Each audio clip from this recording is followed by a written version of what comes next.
That's the problem with people. They dick around when they get here. Well, my friend Sally said that if I become an extra, I did a play in town. Did I ever tell you about that? You did a play? Yeah, I did a play about.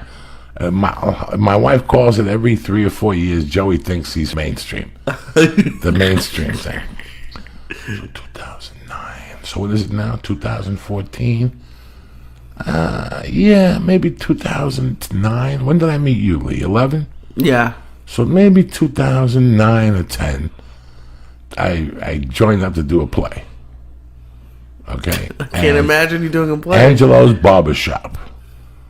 And it was going to be, it was rehearsed on Western, and it was going to be performed on Western Boulevard. You know what Western Boulevard is? Down in Hollywood? Yeah. Well, it is. Believe it or not, it is, right?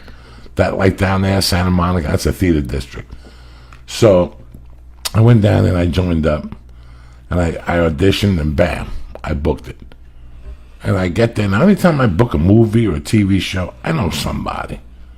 A camera guy, a wardrobe, the girl, the actress, we did a commercial together, something. I didn't know nobody, you know. Okay, the scripts come out, it's terrible, but I want to commit to this play. No money, 4 auditions a week, 4 rehearsals a week, parking, lunch, that all comes out of your already me. Once they start running the show, they'll give you a percentage of the door. Oh, okay. The show is Thursday, Friday, Saturday. There was 7 of us, I think. The walkout potential, if we sold every ticket, we'd get $60. Oh. Because there was 8 of us in the cast or something like that. 3 people quit. The guy that wrote it was the director, which he really didn't know what he was doing. So some of the people sensed it. And then one day he yelled at one of the guys, and I got involved. I go, what are you yelling at him for? And he goes, well, if you don't like it, you can leave too. And I was like, done, you know, and I left. And I've never, 4 years later, have seen any of those people ever again. If you could breathe into a glass, you could do stand-up. You could be an engineer, you could be a plumber, okay? You're breathing, that means you're alive. Don't ever let them tell you that you can't because you have to be this special. Like Daniel Day-Lewis, there will be blood. I'm a very special actor. Breathing, there will be blood. You knucklehead. Not like Daniel Day-Lewis. I'm just making a point with him that they make you feel like anything you want to do is so distant. Whether it's an engineer, oh, well, you know, I don't know. They always make you feel like you're so distant, okay? Yeah. You get on there, you act like what? You act like you got $1 million in your pocket. I don't know what the Jackie Gleason saying is. You act as if. Yeah. Fucking Friday, January 31st, 2014, and these people still walking around smoking cigarettes. I went to a doctor. Give it up, cocksucker! What's up, Lee? You get such a pleasure from torturing somebody. So as soon as you got her giggling with the savage and the boyfriend, I love watching you do that. I love her. It makes she is a great lady. Who you kidding? You motherfucker! Oh, Joey, where were you? You didn't do a podcast Monday. Get it together. You're supposed to get it together on your own. Oh, you inspire. Oh, get up. I can't take a day off because I'm busy? Who inspires me, huh? Who calls me up and says, wash your feet? If you don't get an A ticket or a B ticket on Southwest, that means you got to sit in the middle. They're not going to tell you that when you weigh 400 pounds. If you don't get an A or a B ticket on Southwest, if you get like C11, you're in hell. Even past like the first 5 Bs. They're probably scratching their toes. They got hummus in a bag that's been in there for a month. That's what you get on Southwest. So you're going to die on Southwest if you have C11. I don't get an indoor seat. You start punching me, I got nowhere to go. I don't sit in the aisle because I like looking at people. I sit in the aisle because I got you. I got you. Number one. And number two, I got you that way. I can run to the bathroom or run to the door. If I sit in the middle and the plane goes down, I got to wait for you to get up and take your seatbelt off. I ain't got that type of time. There's some people, you sit there and they take the seatbelt off and they get up and they look around like it's a beautiful day to be alive. I ain't got that type of time. What is this with these people who walk into the airport or into a restaurant or whatever, and then they conglomerate in the door to look around? Oh, look how fast. Get over to the side. You want to look around and see how beautiful it is and look at the floor. Oh, my God, it must be expensive. So the other day I'm at the gym. Hey, I'm a 300-pound fat on the exercise thing. Elliptical. And I'm at the 12-point mark, and I'm sweating, I'm breathing heavy. And this couple come in, and they're lucky loose. They're looking at the workout machine. Like, let's see, oh, isn't this nice? A bench. And the husband, if I was the husband, I would have taken the wife by the ear and go, what is wrong with you? You're down here looking at, that's a lucky Lou. Yeah. They got to look at everything. They got to touch it. The worst is when people are crossing the street. I'm a nice guy. I don't get mad that often. But when people are crossing the street and they're just moseying around, And they take their I time want to like run them over. Like, you ain't going to hit me. Test me. I wish I was having a bad day right now. And that's what they don't think. They think they got rights. Yeah. Best. Look at this mope. Look at this guy. You just look at his beauty here. I wish you guys could see him with a red shirt on. You sucker. Look at him. He's looking at I love it.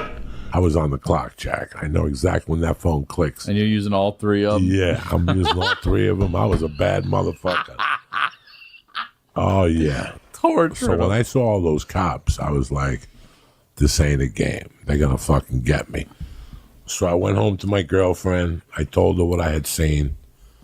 And we agreed on turning myself in. There was only a problem. I had a big fucking problem. On that night, Miami Vice, Don Johnson was marrying Sheena Easton. You were a huge It was Miami the wedding. I'm a huge Miami Vice fan. I'm waiting for this fucking wedding. I'm getting a Graham McBlow. I'm getting Chinese food. I'm fucking my girlfriend, and I'm going to celebrate the wedding. My man Crockett is going to marry Sheila fucking Easton on national TV. I got a fucking dilemma here. Dilemma. Lee, you think you're retarded? This is real retardation. I was like, I got the cops looking for me, and I'm worried about a wedding. Not even a real wedding. It's a Miami Vice imaginary wedding. wedding. That's to let people know. You know, like when you guys on Patreon, I'm 24. I don't know what to do. Let me tell you what I was doing at 24. I was going to imaginary cocaine weddings. Okay? I'm the guy you want to listen to. I've done everything stupid in the world. I didn't even tell you what happened on that after I ate that pill. I found the pill on the floor. There's one right here. Yeah, no, it wasn't a gel cap. This was a fucking boogaloo pill, and I ate it. I had a rough night that night. I fell asleep on my wife twice, like talking to her. She's like, "Where are you going?" She goes, "You fell asleep talking to me." Anyway, I know I'm in trouble, but I got this wedding. I'm gonna say it like he's really going. I imagine you being like the best man in your head or something. I got this wedding to go to. You gonna watch Elvis, his alligators? Is he there? So I said, fuck this. I'll turn myself in by 9. I'll talk to them. I'll talk them out of this. You mean 9 a.m. on Saturday morning so you can watch No. Friday night? Because No, if I remember correctly, wasn't Miami Vice Friday night at 10 p.m.? Was it 9? 9 to 10. Yeah. I go, if I go in there at 9 and talk to them, I'll be home by 8:30. Yeah, he graduated in February '84. Okay, thank you, Bob. We'll get you a job. Because in fact, we got a job that's perfect for you. You Italian? I go, no, I'm Cuban. He goes, don't say nothing to him. Just tell him you're Italian. Close enough. I'll never forget. This is horrible. He gives me this piece of paper and he goes, go down there. They want to talk to you at 9:45. Now, if you know anything about me, I'm going to get there at fucking 9. That's how I was raised, okay? So I get there at 5 after 9. I get there with my suit. My girlfriend goes with me. We are down to the money we took on the bus to get there. That's what we have. We don't have a dime of money. Every dollar we have, we just spent on the bus ride there. She's waiting outside. I go inside. Only this could happen to me. Now, I didn't have the Rockin' Robin's job yet. Like, I was going for an interview that night later. This was my first interview of the day. And this is for a lunchtime bartender. So I go in there and I'm like, the paper says I'm looking for art. Art. Hello. I'm here at 9 o'clock, 9:45. You know, the coffee's on, no art. I walk a little deeper. Art. I keep walking. And there you go. There's an office, wide open. I was waiting for it. No. With the bank deposit and the safe wide open with stacks of money. I'm like, Art. Art's about to get ripped off. Art. 3, 2, one, and I go in there, and I just start taking that stack of cash.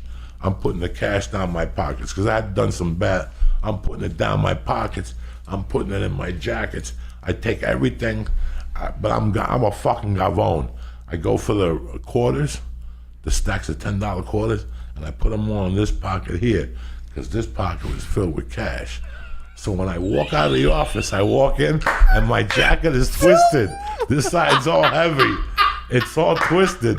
I walk out, and the guy's like, hey, what are you doing here? I'm like, I'm looking for Steve. He's like, Steve? We got no Steve here. I'm Art. I thought you were my 945. I go, no. I'm not looking for a job. My friend told me to meet him here. He goes, oh, I'm sorry. What restaurant? I go, I think it's Emilio's. He goes, I think that's down the corner. And I walked out of there. And that's when I heard him go, come back. And by that time, I grabbed my girlfriend, and we just took off. 20s were flying out of my jacket. We're running up the fucking hills of San Francisco. We finally see a bus, and we get on the fucking bus, and we jump on it. Whew, we get to the back. We're like, was that close? She goes, what the fuck just happened? I go, let me tell you what just happened. I start giving her like $100 in quarters, and I'm taking 20s out of every fucking suitcase I got, every package. And all of a sudden we counted up, I don't know, $1,000. We put it in our pocket. She had 100 in quarters. And as I'm getting off the bus, a little old lady goes, whose $20 bill is this?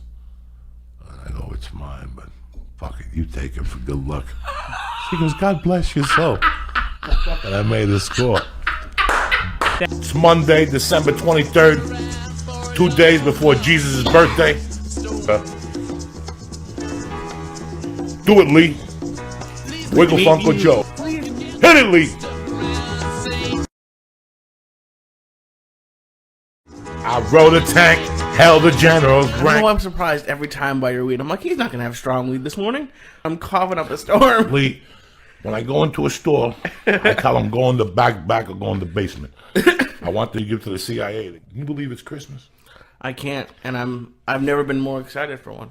Like, it's just like I had the greatest weekend and I didn't do anything. Like, she came over late Friday night. You're in love, Lee. It's like yesterday she fell asleep watching football and her head was on my lap, and it was just like I barely watched the football game. It's so crazy. Whenever I hear this song, I swear to God, Lee, for 1 second I could smell my mother's bar. What do you smell? Like, what does it smell like? Dampness. Yeah. And beer. Like stale beer? Like old cigarette smoke and beer from the 50s. Yeah. That's what it smelled like in there for a minute. You know, I talked to Saturday night. I was just, I don't know. I was feeling funky Saturday night. Sometimes you're sitting there, and I was talking to my wife, and she was playing with the baby, and the baby went to bed, and I was feeling funky about myself. We were going to meet that night and get some tacos. Oh, okay. And I went to bed early, and I was just thinking how, I don't know, I was feeling lonely for 10 seconds, you know? Yeah. I always yearn for my friends I grew up with sometimes, you know, and I said, look, I got to make a ride anyway. I got to go here, I got to go there. It was like 8 o'clock. I had to go get weed at the weed store. I had to stop and get something I was out of glucomine, so I wanted to catch the health food store. So I told my wife, let me just get in the car and go for a ride. What's up? Hey. How you feeling? A little congested. You've been up all night, back and forth. Jesus Christ, I heard you coughing. And she's a little trooper, too. She slept right through most of it. So where is she now? Asleep. Okay, so you got some time. We're on the phone with my wife, my beautiful wife. She's going to celebrate her birthday on Saturday. We got a babysitter. We're going out and shit. Woohoo! We're going to Benihana's. We had a big week. Yeah. We went to a cast and crew screening of Grudge Match, and it's also Grudge Match. Yeah, you don't even know the name of the old movie. We're hot in that. And Lee got me stoned, and we also we're going to celebrate the baby's first birthday on the 8th. You know, she's going to be a year old, so we got our plate full. Lee, what do you want to ask her? No, Terry, I was just saying, I told Joey like 2 weeks ago that you're my favorite call, just because no one gets to experience what I experienced for the first 8 months or something. We did the podcast at your house, and you were the one mostly answering the door because Joey was in the shower, and just like the 10 minutes before and after every podcast was probably the funniest thing that nobody's ever seen. Just you coming in with coffee, and then the computer doesn't work, and then and then the cats are running around, and then as you got more pregnant, it just you just look at him. The more pregnant I got, the funnier I looked. I'm sure. No, it wasn't. It was just you tolerated less and less. Like you would just look at him. You would just look at him, and then he'd look at me, and he'd say, "Close the door." It was just not for nothing, Lee. It's the best thing and worst thing I ever did was introduce Joey to the computer. I'm sure it was. Because as long as the computer is working, he is fine. But he seems to think that computers never stop working.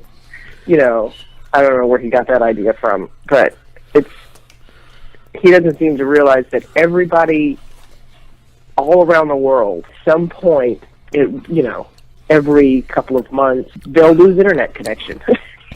Oh yeah, that's the best. The internet doesn't work. It just happens. The mouse goes off. There's nothing you can do about it. You just have to figure out. I don't know where you think that he thinks because I have a college degree. He thinks anybody with a college degree should be able to solve any problem. They do. I do. Anybody who has a college degree automatically smarter than me. Okay. Smarter than you. And honestly, that's not really a big step. It does not mean that I can, work on somebody's aneurysm. I don't think that's a smart decision on anybody's part. But you seem to think that since I have a college degree, I have an accounting degree, I should be also able to cure cancer, which I can't. Yes, you can. Listen, man, since day one, I've always assumed that people were smarter than me. I've always assumed. And a lot of them are. One of the first times I came over to your house, I taught Joey how to post a picture on Twitter on his computer. And he just looked at me. He was stoned. He said, "You're an unadulterated genius." And it was like that was like the moment. I was like, I'm not working with this guy. Pay attention to and Lee, he's a paranoid nutcase to begin with. You have to be. Oh no, you don't. You don't have to be this paranoid. No, you don't have to be this paranoid. But you know what? It pays to be. You're like Mel Gibson. You're retarded paranoid. It's crazy. And with her, it's 10 times worse. You just want to tie him up and stick him in a closet and then go do some shopping. Because otherwise he's freaking out because you're leaving the house. It's very hard to function with his paranoia. And since you guys listen to him all the time, you listen to his stories of paranoia all the time. Now, imagine trying to raise a little girl around that. She's going to be locked in a closet. Oh, I'm sure. In a few years. I love you, cocksucker. I'll see you for breakfast. Seriously, you just called your wife a cocksucker. What am I going to do? I love you to death. That's why I call you that. That's beautiful, sweetheart. What a lovely sentiment. And Merry Christmas to you as well. Merry Christmas to all of you. And Lee's going to stop by and get a lobster tail Tuesday night. Oh, yes, and happy Hanukkah to you as well. He's got some Christmas presents for the baby, so. Christmas is better. Present. Oh, yeah. Christmas is better, isn't it? Oh, yeah, of course. Wednesday, January 22nd. It's all about you. Here you go. Oh! And it's all about you and the flying Jew. What's up, dog? I love that. It's all about you and I love it. That's what's going on, baby. You don't call, you don't write. Well, I'm busy now. You have to contact my agent. My agent will contact you. Nobody calls, nobody writes. They sit over here and count 20s all day, talk about movies on La Boomba. Oh, I wish. That would be awesome. No, I feel great. This is the happiest thing to wake up at 5 a.m. for. You know, it's you look at it on paper and you're like, what do you guys do? Guys, man, it's sometimes it's good to wake up when it's blackout. So you have a thing. I've been on TV shows, and like anybody else, I'll sit there and watch what they're doing and go, oh, I could do this. Yeah. Are you with me here? Yeah, That's what, when I looked at podcasting, I looked at it as, a forum for your comedy, but at the same time, it's a forum for a show. They're not giving out developmental deals. So, all these shows are getting picked up from podcasts. So, yes, there's a forum here. Mm-hmm. But I don't want you to think that you're going to come in and 6 months do. It's very hard. And some people's expectations, there's a lot that goes into this. Yeah. Adam Carolla's been around for a while. I'm going to go down there, I'm going to huff and puff, and I'm going to sit in the back of the classes, and as time progresses, I'm going to move up. And eventually, someday, some guy's going to come in, And he's going to be the same guy I was 6 months earlier when I was huffing and puffing in the corner. And you're going to look at him and shake his hand and go, dog, you could do this. I'm telling you, dog, I was dying in here. I was seeing stars in the back and Martian. Let me get some JoeyDiaz.net. Go to the Hulu Plus box, press in Joey. Joey. Get you 2 weeks for free and $7.99 a month after that. You're like, Joey, why are you being so nice today? Because it's Wednesday. Why do you have to ask so many questions?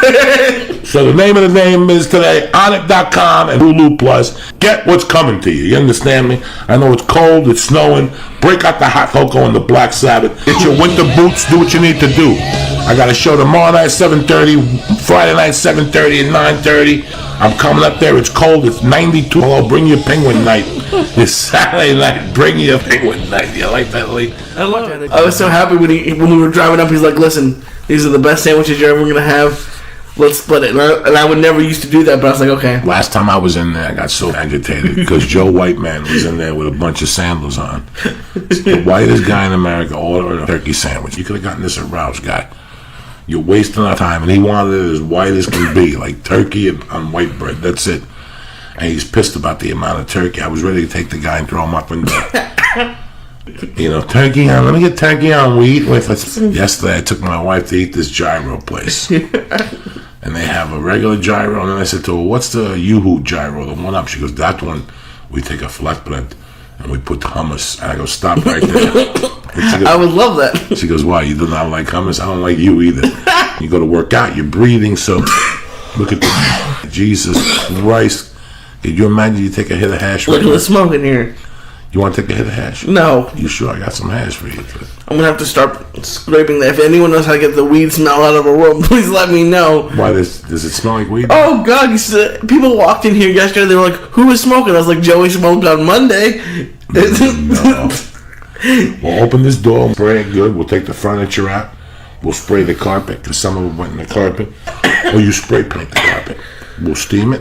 Okay. And you just spray paint over the burn mark. Let's smoke this joint. All right. It's a beautiful day to be alive. What are we going to do? Sit here? They want to go home too. No, they don't. They love it. It's making a comeback. Thanks, Sorry you had to cancel the Cuba trip. They were waiting for you. Yeah, I know. Thanks for setting that up, but we'll get there. We'll get there. My aunt was going to get your dick sucked by the best dick sucker in Cuba. She's 58, and she's missing like 8 teeth.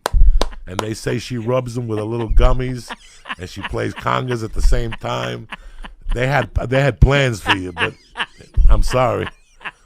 Best blowjob in Cuba. She's 58, 59. It's like an hour ordeal. You leave there, you file for divorce immediately, because she lets you know what a blowjob is. She twists your dick around. She uses it like one of those wrist things. You know those wrist pumps you had in the fucking 70s? I'm getting my wrist stronger. She twists your dick around and she tongue licks your balls at the same time and sticks a finger up your ass. It's tremendous. The best blowjob in Cuba. You missed it. I think I read about it in TripAdvisor. Yeah. Yes, it's the best. 10 stars. She's not that good looking, but once she starts sucking, forget about it. She juggles your balls. She takes. I heard she pokes your balls with 2 fingers like an eye poke. It's tremendous. I have to try it myself. I keep forgetting. Shaves her eyebrows and looks you right in the eyes the whole time.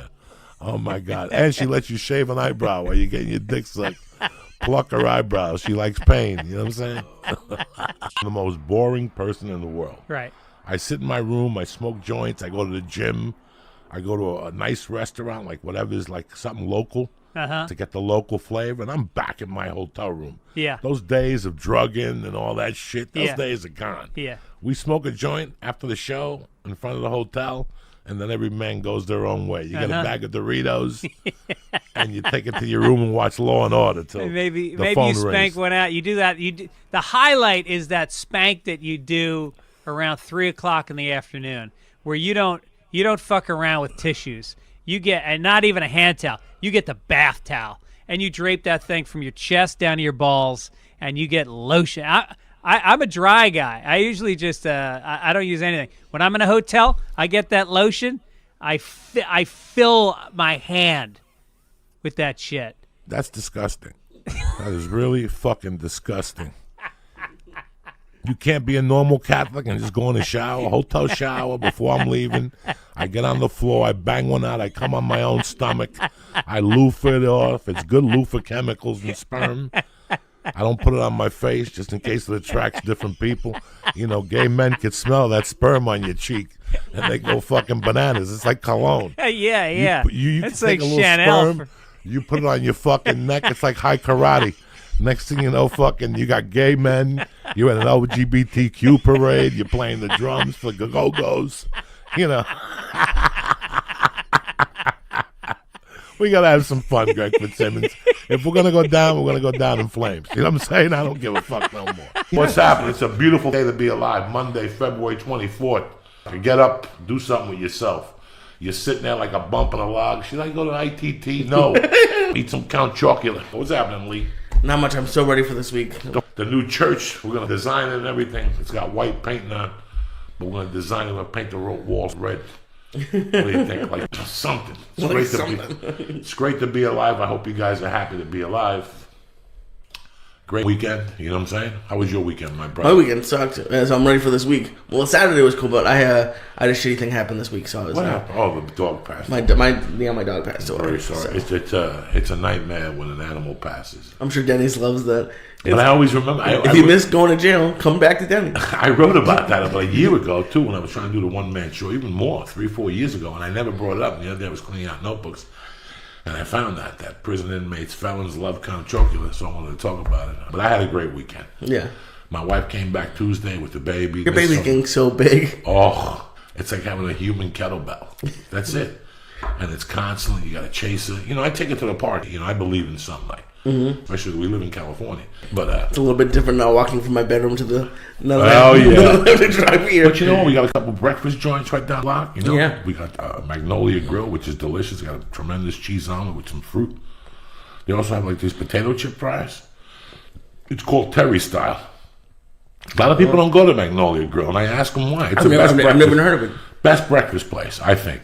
Everybody always sends you the patties, and you got $4.20, and you got this place. The girls are really nice. They got a nice fruit bowl. They got a medium salsa. So they have like, if you want to get like an oatmeal, you get an oatmeal. If you want to get fish, they have fish for breakfast with an egg. We're here.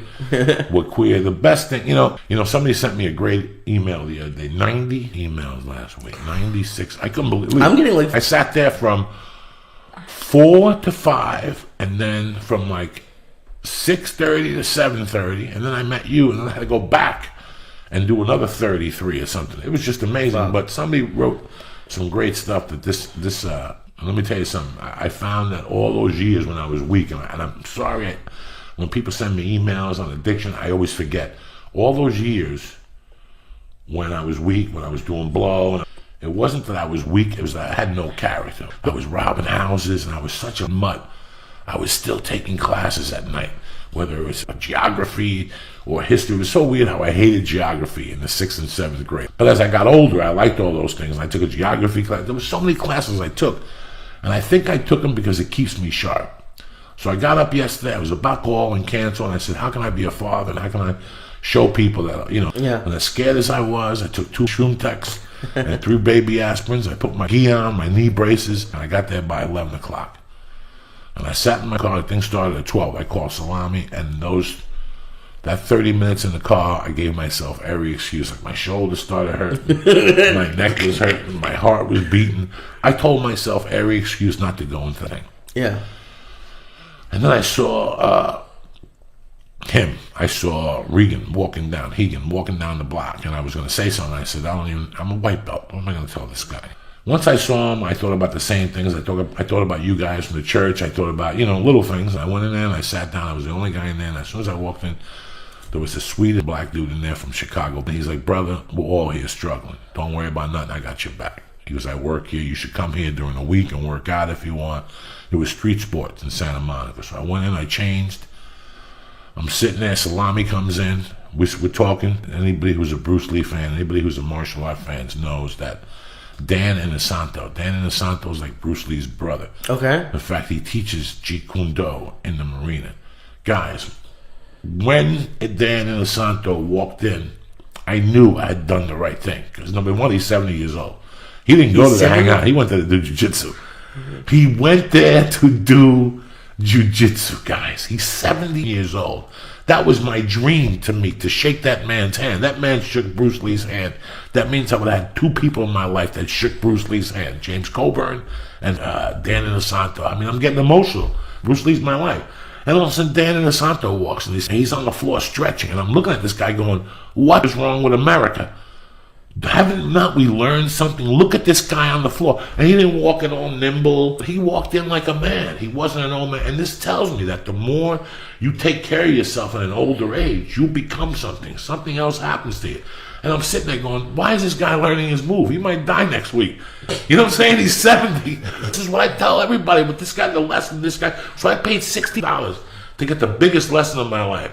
That it never ends. You got to learn till you're 85, and that's what keeps you.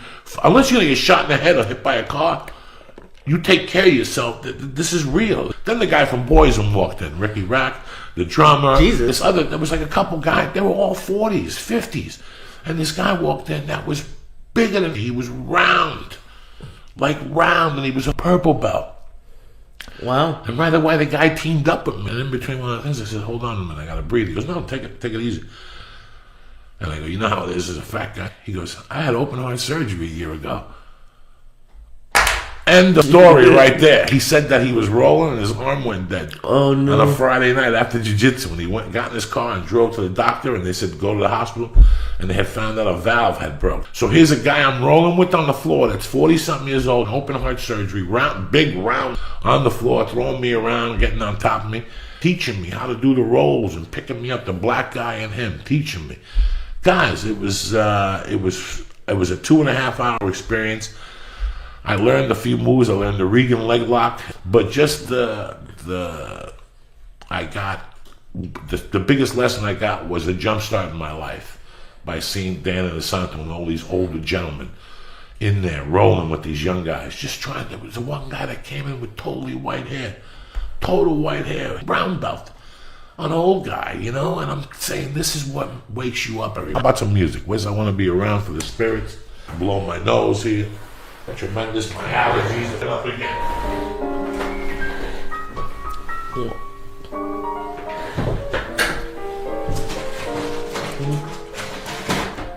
I want to be around. Eat your yogurt, eat your bananas. Twice as smart.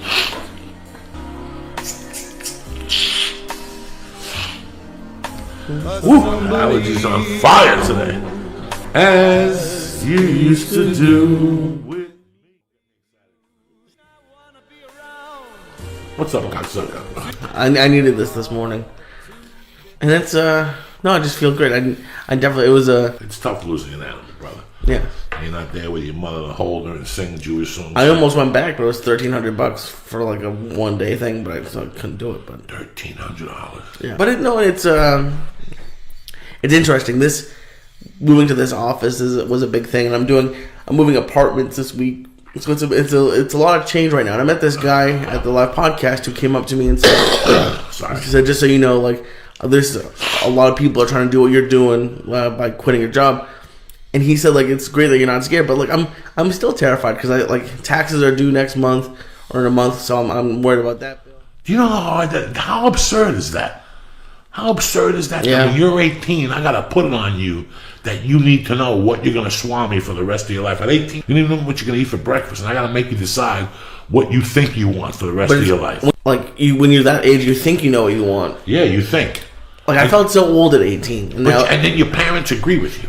Yeah, that's what parents are like. Sure, sign up for this, and they get pissed off at you when you can't handle it, or you do get the degree, graduate, and then come out and you don't want to do the job.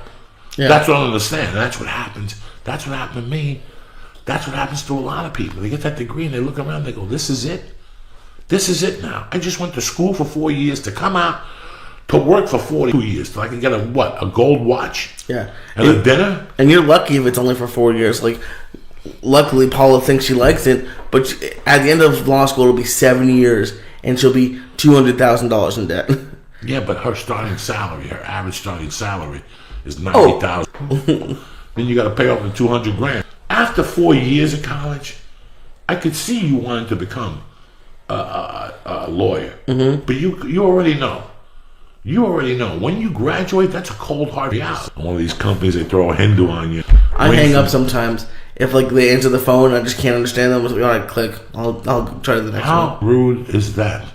You hang up on a poor Hindu. He can't eat meat. He's on the phone eating grain. His toes are all dry. You hang up on him. What are you looking at his toes for? Because they got sandals there. I gotta see them. They're sticking out. Oh my god. I just imagine you looking. What do you do at the beach? What do you do at the beach? Do you just like look at everybody's feet? Disgusting. No, but if I'm playing at the sand with my daughter. Yeah. Today you gotta go to the doctor too. Today you gotta go today. You can't keep this up. You're gonna have a pneumonia, Lee. This is 5 weeks. You gotta be a little scared in your head that you got a pubic hair or something caught in your throat, tied around the tonsil. Aren't you scared at this point? I mean, I took enough with the cough drops, and you gotta get some heroin cough medicine, but you gotta get help today. You gotta go to the doctor today. You're always trying to save $10. Your mom's got insurance. Yeah, no, I do it.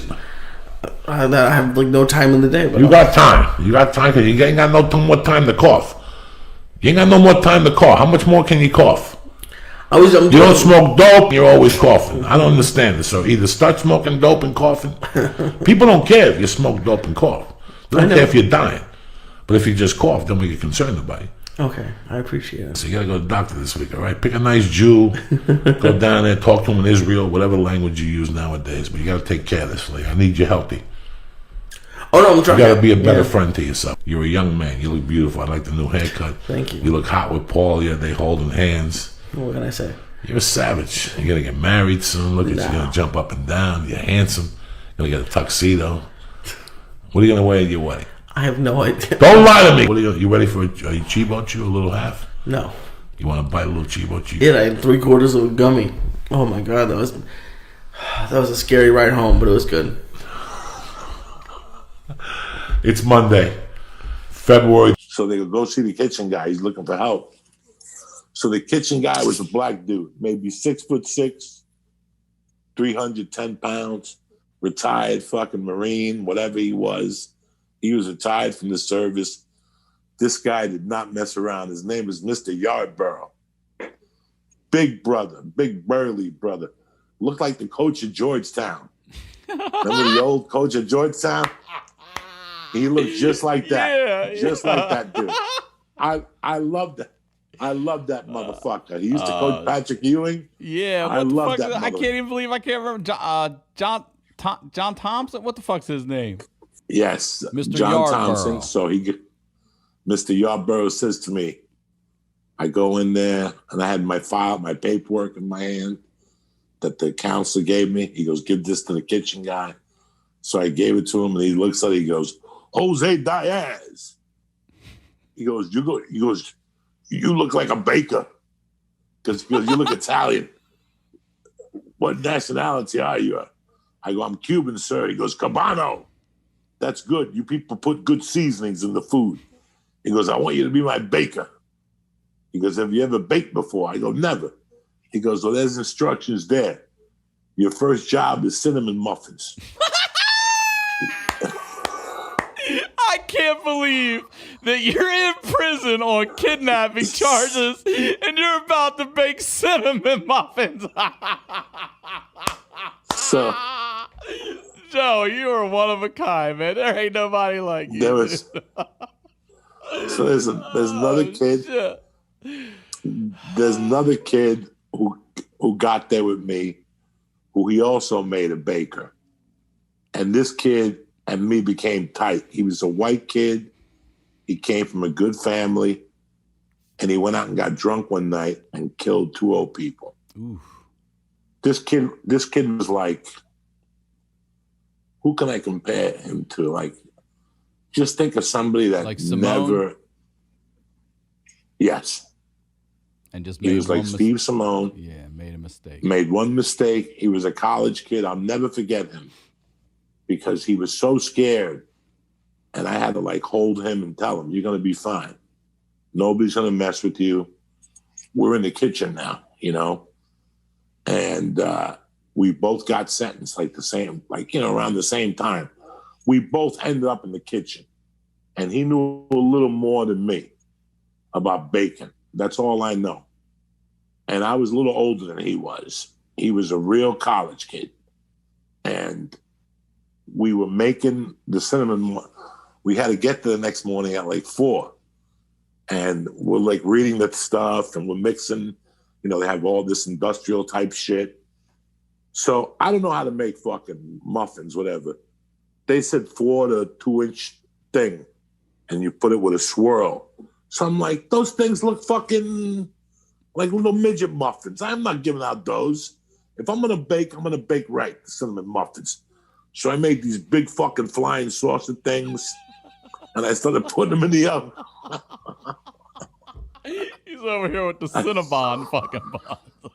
Oh, yeah. I'm over there trying to be Cinnabon. And whatever it called for, I added extra. Like whatever flour, put an extra pinch in there. Sugar, put an extra sugar in there. Fucking baking soda. I just put extra everything. And next thing you know, me and the guy at bullshitting, we're waiting for the first batch to come out.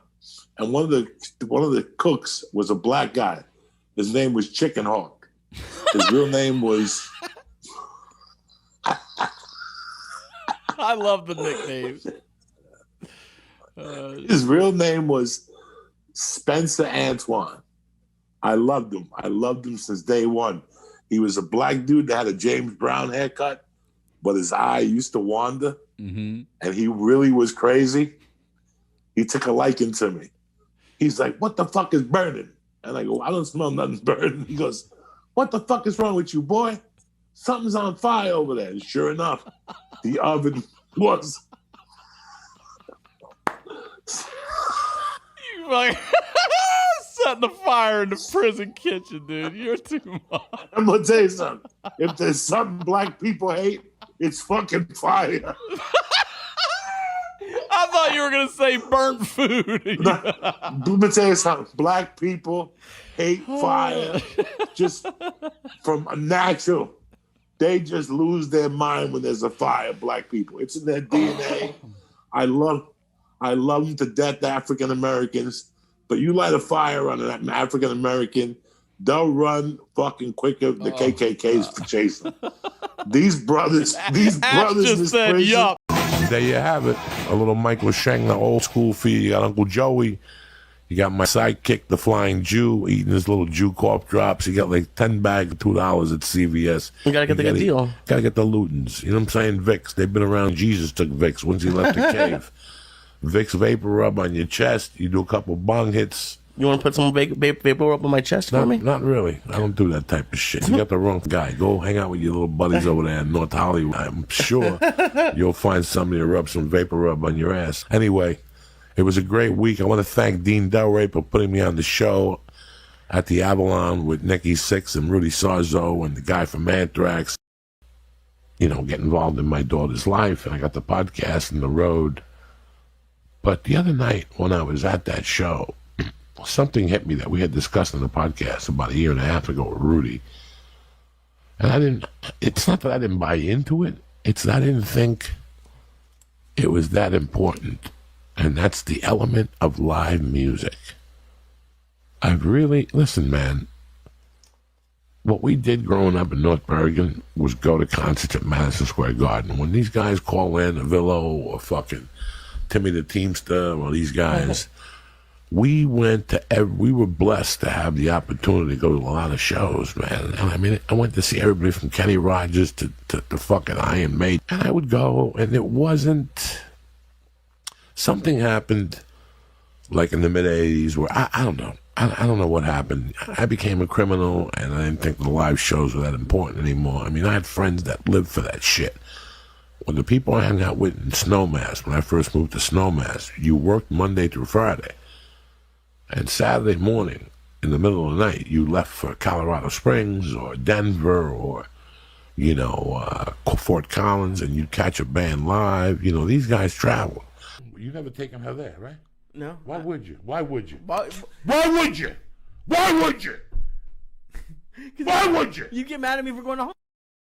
Who are confused that you think that you're going to take a shortcut and your life is going to change. And guess what? I used to be the same too. And I got burnt 3 or 4 times and I stopped shortcutting. I realized that the main goal of a comedian is to be the funniest person he could be. When I came out here, I booked a pilot and I booked a big-time commercial. But one night I got the shit kicked out of me at the Improv in between Nick DiPaolo and Doug Stanhope. And I'll never believe that night, I remember wanting to leave in the middle of the night just to disappear on the road to become a better comic. Like, I took any gig I could for 2 years on the road, from 98 to 2001. I did every gig hole I could because I knew the payoff was going to be funny. It wasn't about the movies. It wasn't about the TV. And that's what I see the biggest fault in this town is with comedians. That they do comedy for 5 or 6 years. They kind of get good on it. Then they get a show and they stop doing comedy. The show ends. Now they can't get work and they want to fall back on comedy, but they're 6 years behind. You really get to understand what people want. Yeah, that's and all. They don't want you. They don't want you. They want Rogan. They don't want you. They're just putting smoke up your ass to try to put a reality show together or whatever mind fuck they put in their mind. I've gotten some of those. Even before the podcast, I worked on Hell's Kitchen once, and this girl that I went to high school with was a chef, and she wanted me to introduce her to Gordon. I was an assistant editor. I never met Gordon Ramsay, but people think, I don't know. It just it kind of does make you sad. It makes you sad, and then when they realize that they can't get nothing from you, then there's no more conversation, and that makes you even sadder. You go, wow, that's all you were about. That's all you were about. You said something to me last week. You said, like, anyone who texts me, Happy Easter. Like you Donnie, I wish they wouldn't even text me. Like, you can see that that's all they're doing it for. Yeah, no. If you want to text somebody Happy Easter, it's the weirdest thing when people text you Merry Christmas. And especially when it's like a group text. You're like, really? That's what burns me up about that stuff. But no, when you go through all these levels as a comic, and even now with the podcast, it's hilarious how when I'm going to go to a town, I'll get 3 emails from people to do a podcast. Like, so you want me to get in the car with a guy that I don't know if he just smoked meth to go to somebody's basement to do a podcast because you're going to get me high. Wow. Would you used to, though? Maybe not a podcast, but would you get in the stranger's car? No. They work at the club. They know somebody who's selling blow. But to do a podcast, I don't know you. I don't know you. I don't know your fucking podcast. I don't know who you are. Do is you take the toenail and you get some toe jam and you mix it all together like a toe ball. And you sniff that fungi nail. Yakima, Washington is considered the Palm Springs of Washington. Okay. I had a gig there one night, and I walk into the fucking hotel room. I lock the door. I put my luggage down. I'm happy as shit. It's a nice hotel. When I look in the bed, it's one of those beds that if you put a quarter in it, it shakes. Oof. I never even saw one of those. Yeah, this is how young you are. Like, guys, in the 70s and 60s, when you checked into a hotel room, you could put quarters in the fucking head frame, and the bed would rattle, and it was like a mini massage. That's what it was? Yeah, it was. I thought it was a sex thing. Oh my god! And maybe even a sex thing. I don't know. I was too fucking young. I saw it in Dumb and Dumber. That's the only place. But I went to this hotel in Yakima, Washington. I looked at this bed, and I was like, "Holy shit!" I go, "Let me try it." And I put the fucking quarter in. I put the first quarter in. It didn't work. And then I banged it a couple times. And me being me, I put the second quarter in, I banged it, and finally it started fucking shaking. And it just made fucking noise like I don't know what I weighed. I probably weighed 250 at the time, 240. It was like you with the zip line. It was just too much. And the thing kept making noises, and finally it fucked up. So that night I remember going up on stage. I was laughing my ass off because I was high. I went up on stage and I fucking said, it's great to be in Yakima. I went to my hotel room. It was a massage bed. I put a quarter in it. I woke up with a thumb in my ass. Like something stupidly. Because the Palm Spring. That's how bad I was, people. That's what I'm trying to say to you. I had no joke writing skills, but I had a way of saying something that I would hook on to something, and if God was smiling on me, I'd have 3 tags. And then eventually I would add, for years I did that Palm Springs joke. I forget it now, I'm not saying it right. Something happens. I put a quarter in there and I had a thumb up my ass. That's the Palm Spring of Washington. I don't know. Bro, we all go through a lot of suffering. Please forgive me for that joke, but that's just to let you know I was no fucking Picasso, and you got to stay with it, you know? $7.99 a month. What? $7.99 a month. What? $7.99 a month. When I was a shagger, I was already detailing cars. I just wasn't a detailer by pay. But it didn't matter to me because I was still learning what to do. If you just went from shagging to detailing, it was like a 3-week money contingency that you would lose money like a motherfucker. I already lost the money. When they would say who prepped that car, in those days we would prep them off the ship.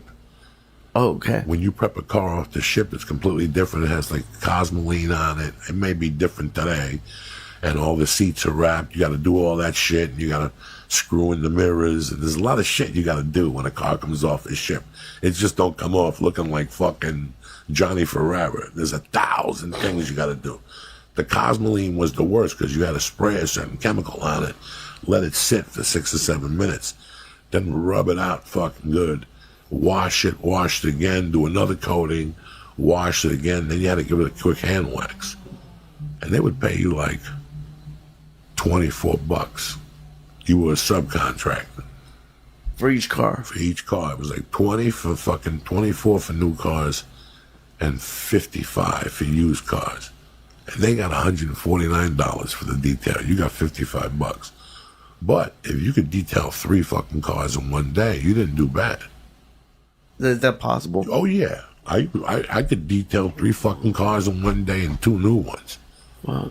If I knew that there was a bunch of new cars, I'd get there at 6 in the morning. And I'd get 2 or 3 new cars, and then I'd get 2 used ones, and I'd fucking work them, Jack. We haven't done an old school one in a while.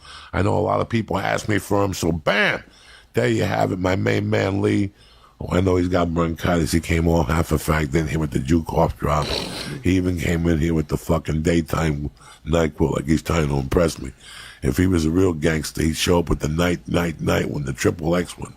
That kills bugs, it kills fucking hand jobs from Chinese people. That's the one you come in. He comes in here with the orange one.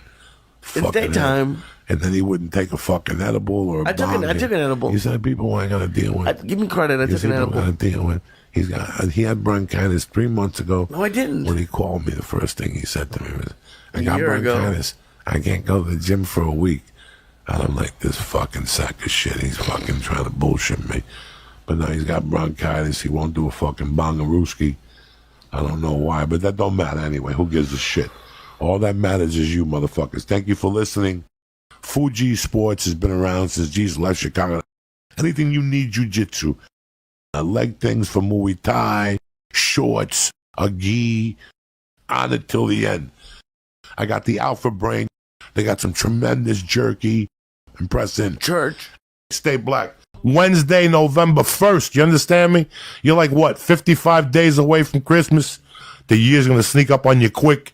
Anyway, welcome to the Church of What's Happening Now. It's old school today. Myself and my little trusted Christ killer, the original, Lee Syatt. The one and only. The one and only. You're having another surgery? In my ear. Oh, no. They're putting a tube in my ear to drain my ear so I don't have lumbago no more, so I don't have this dizziness. Oh, that's scary. Yeah, it's scary, so I'm done. There's some people who want to do everything, right, in life. There's people who want to be doctors. Right. You know, Trump wanted to do this. You know, everybody wants to do something. But there's some people who just want to coexist. I was always one of those people. That I was very happy by coexisting. What does that mean? If you need $600 for rent, $200 for your car payment, and $300 for groceries, you make $100 more a month than that. Like, I was pretty satisfied to live my life like that. I can't lie to you. And you didn't have anxiety about running out of money? You always have anxiety, but I thought that I would have it for life, so I just got used to it. But that anxiety makes your heart beat, and it makes you get up off your ass. I was thinking about that today. Like, whenever I had, like, a job I didn't like or something, every time I was worried about it and I quit, not magically, but something would come along. Like a couple times it happened that very day. Like the day I quit, I got a call for another job. And I think what you're saying, it's very true for 20-year-olds, but I think it's also true. Isn't it true you change your career like 7 times throughout your life? So what if you're 35, 45? Unless you get fired 6 times. Right. And then you have to change your career. I can't see you changing your career. You're terrible. But, I had to make assessments. When I tried to make assessments of my life when I was getting high, it wasn't going to work because I was getting high. Because you were making the assessments when you were sober? Yeah, but I'm still getting high. Gotcha. The fumes of that cocaine will always help to make or destroy that decision, that what you're lacking of. And it could be for opioids. This is all the same. It's not just, I don't want people to go, oh, he's talking about coke. No, it could be for opioids. It could be for it could be any, I've learned to be a functioning addict with marijuana, as you've noticed. Like, it just spurts me. It makes me even strong. It's like a steroid for me. There's always people that have been hustlers, that have gone to work for somebody, have learned the trade 8, 9, 10 years. If I come work for you at the age of 18, and I do a 10-year apprenticeship, not an apprenticeship, just come to work for your dad's clothing store. If Dick Syatt had the biggest men's fashioneer in Boston, and he sold upgrade suits, if I came to work for you at 18, I'd start in a stock room in the back, stocking shelves, inventory, that stuff. After a while, you might make me a sales assistant, then a couple other years, a registered dude. Then after that, you make me a salesman, assistant manager, now I'm the general manager. That could happen. Well, that could happen in today's fucking world. Really good comics like Joe Rogan, for example, Chris Rock. A lot of these guys go home and listen to their recordings. That's brutal. You have no idea what that's like. I listened to that from the Ice House the other night. It's brutal. Especially when the girl raised her hand and said I was talking about the Vegas victims. And I go, well, my mom is a lawyer. My mom is a lawyer. What's that got to do with your mom? She didn't want to be there all night. And that didn't. That's why I didn't feel bad. See, 15 years ago, I would have worried about her for 3 days. Afterwards, really? Yeah. Oh, okay. I don't worry about people like that no more because I know the look on the face. They didn't want to be there anyway. He dragged her there against her will. He made her go. You never taken her there, right? No. Why would you? Why would you? Why would you? Why would you? Why would you? You get mad at me for going to home? This is L.A. You're going to get every half-wit rich kid to put on a Guns N' Roses shirt and rip it and make believe they even know half the story. That's what they do in L.A. now. That's what these kids do. They don't know half the history. They just want to be cool and tell their friends they went to the concert. Oh, okay. So they buy a GNR shirt, they rip it, and they go down there. Have they ever done a shot of heroin to the first album? No. They ever do an 8-ball while they listen to Sweet Child of Mine? No. Did they go see Nova? Do they How even dare know? they even go? Do they even know Use Your Illusion 1 and 2? No. Doubt it. But that's what they do. They get dressed up, they wear the outfit, and they go down there and they make believe they fit in. Okay, yeah, fair enough. And a fan like you, who really is somebody somewhere that really grew up a fan of those guys, he can't afford the $300 ticket. So who do you see there? The Kardashians. All with the get-up on. With I Love Pink Floyd get-up. Anything you do in this area here, you got to add that level of it up. It happens in every city. It happens in every city where people just go and they make believe and yeah, that was great. What did you like most about those jobs, like the construction jobs you did? I was 18. I was 19. I was built like a bull. I was living in New Jersey. I was doing nothing with my life. Now I'm living in Colorado and I'm getting sun. And I'm sleeping in a little bedroom and I got like one mattress. And I maybe got 5 or 6 pair of pants. And I got a couple sweatshirts. And I got maybe a couple pair of shorts and 2 pair of sneakers and a pair of winter boots. I didn't have a TV in that room. But I had that job. And that was way better than the life I was living in New Jersey. I didn't have any mice. I had a refrigerator. You know. But did you like the job itself? Like, did you find the work satisfying? At that age, yeah. Because I think it would be. And then I got a job being a hottie. That was the second time I was a hottie, and I worked for Chip Chilson Masonry. And that was a great job. That was one of my all-time favorite jobs. Chip Chilson was a mason. He had a good scam going on, okay? He was a mason that did brick, but he had another guy who would fly in from New Zealand. He was the artiste. He was a great guy. So it was me, Chip, the guy from New Zealand, and another dude that was a brick mason, and it was me and another hottie. And then you both got promoted, and they would hire other hotties, and you became a brick mason for Chip Chilson. But there was a problem. Chip Chilson was a professional skier, so he would take off every October. So after October 15th, you were dead no matter what. He wouldn't have anyone take over for him? No. He wouldn't let a job exist without him on the job. That killed me. Right. But and he would give you unemployment, and then he would call you back like in March. That's a long break. And in March, you'd shovel snow for a month. I think April, you started building, but he would do you 60 hours a week from April till October. He was solid. Nothing over 3 feet. You know, that was a great job. You're always moving. You're always outside. You're drinking water. You're scooping with a shovel and loading brick. 8 bricks in each arm. You know, carrying it up 2 levels with tongs, you know, with the brick tongs. And at that time, they didn't have that. They didn't teach that course. A lot of people didn't teach because what everybody would tell you to do was to learn on the job, but at the same time, go to a VOTEC school and learn how to do it at night. So, wow. Yeah, you go at night. So by the time you get promoted, you're decent at it? You're a decent at it, yeah. Like gnawing it like a dog.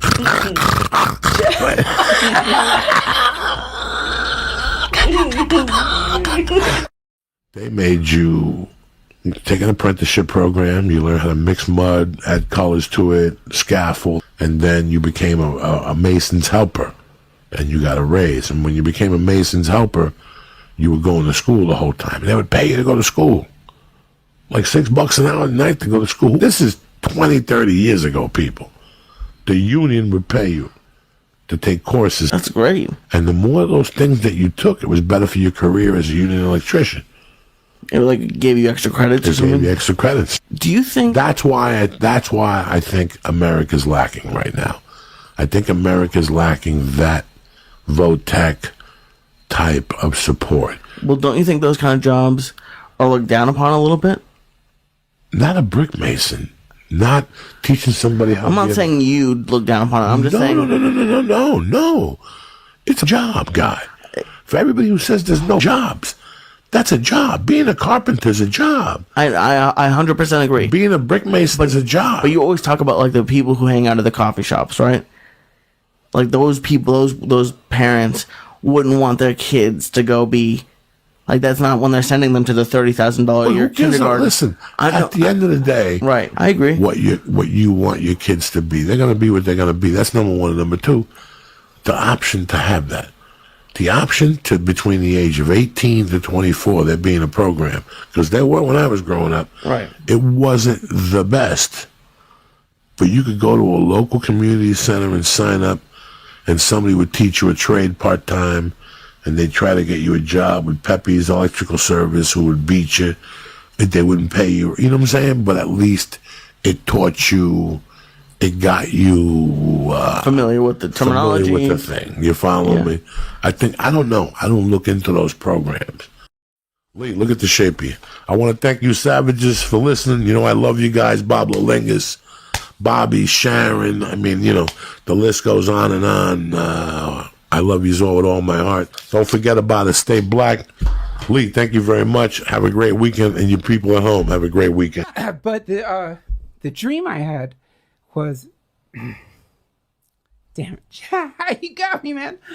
The dream I had was, I was talking to him, right, and he was showing me his new apartment. Thank you for having me, man. It's Thank so you. cool. This is so wonderful to finally be on your show. This is the first time you've been at this studio. Yeah, that's right. Have I been on your show before? Yeah. On the phone, but not in studio. I don't think it's one at the studio. Ice House, not in studio. Oh, live one at the Ice House. The night that you sent us when we did the acid, and you sent us the video of That's the right. transgender guy. Yeah. with Harry. You couldn't tell whether he had a pussy. I or don't a think he dick. was transgendered. I don't know what he was. He just had a small penis. He started singing, dancing to He was just Mexican music. dancing. I Yeah. sent that to everybody. I was tripping on acid that night. I remember it was a great joy to hear you laughing and knowing my that I had God. sent that to you. It was awesome. And the only person who got pissed at me to send it to him was Rogan. And I Really? got tons of Christians on there. Rogan was like, "What the fuck is that, man?"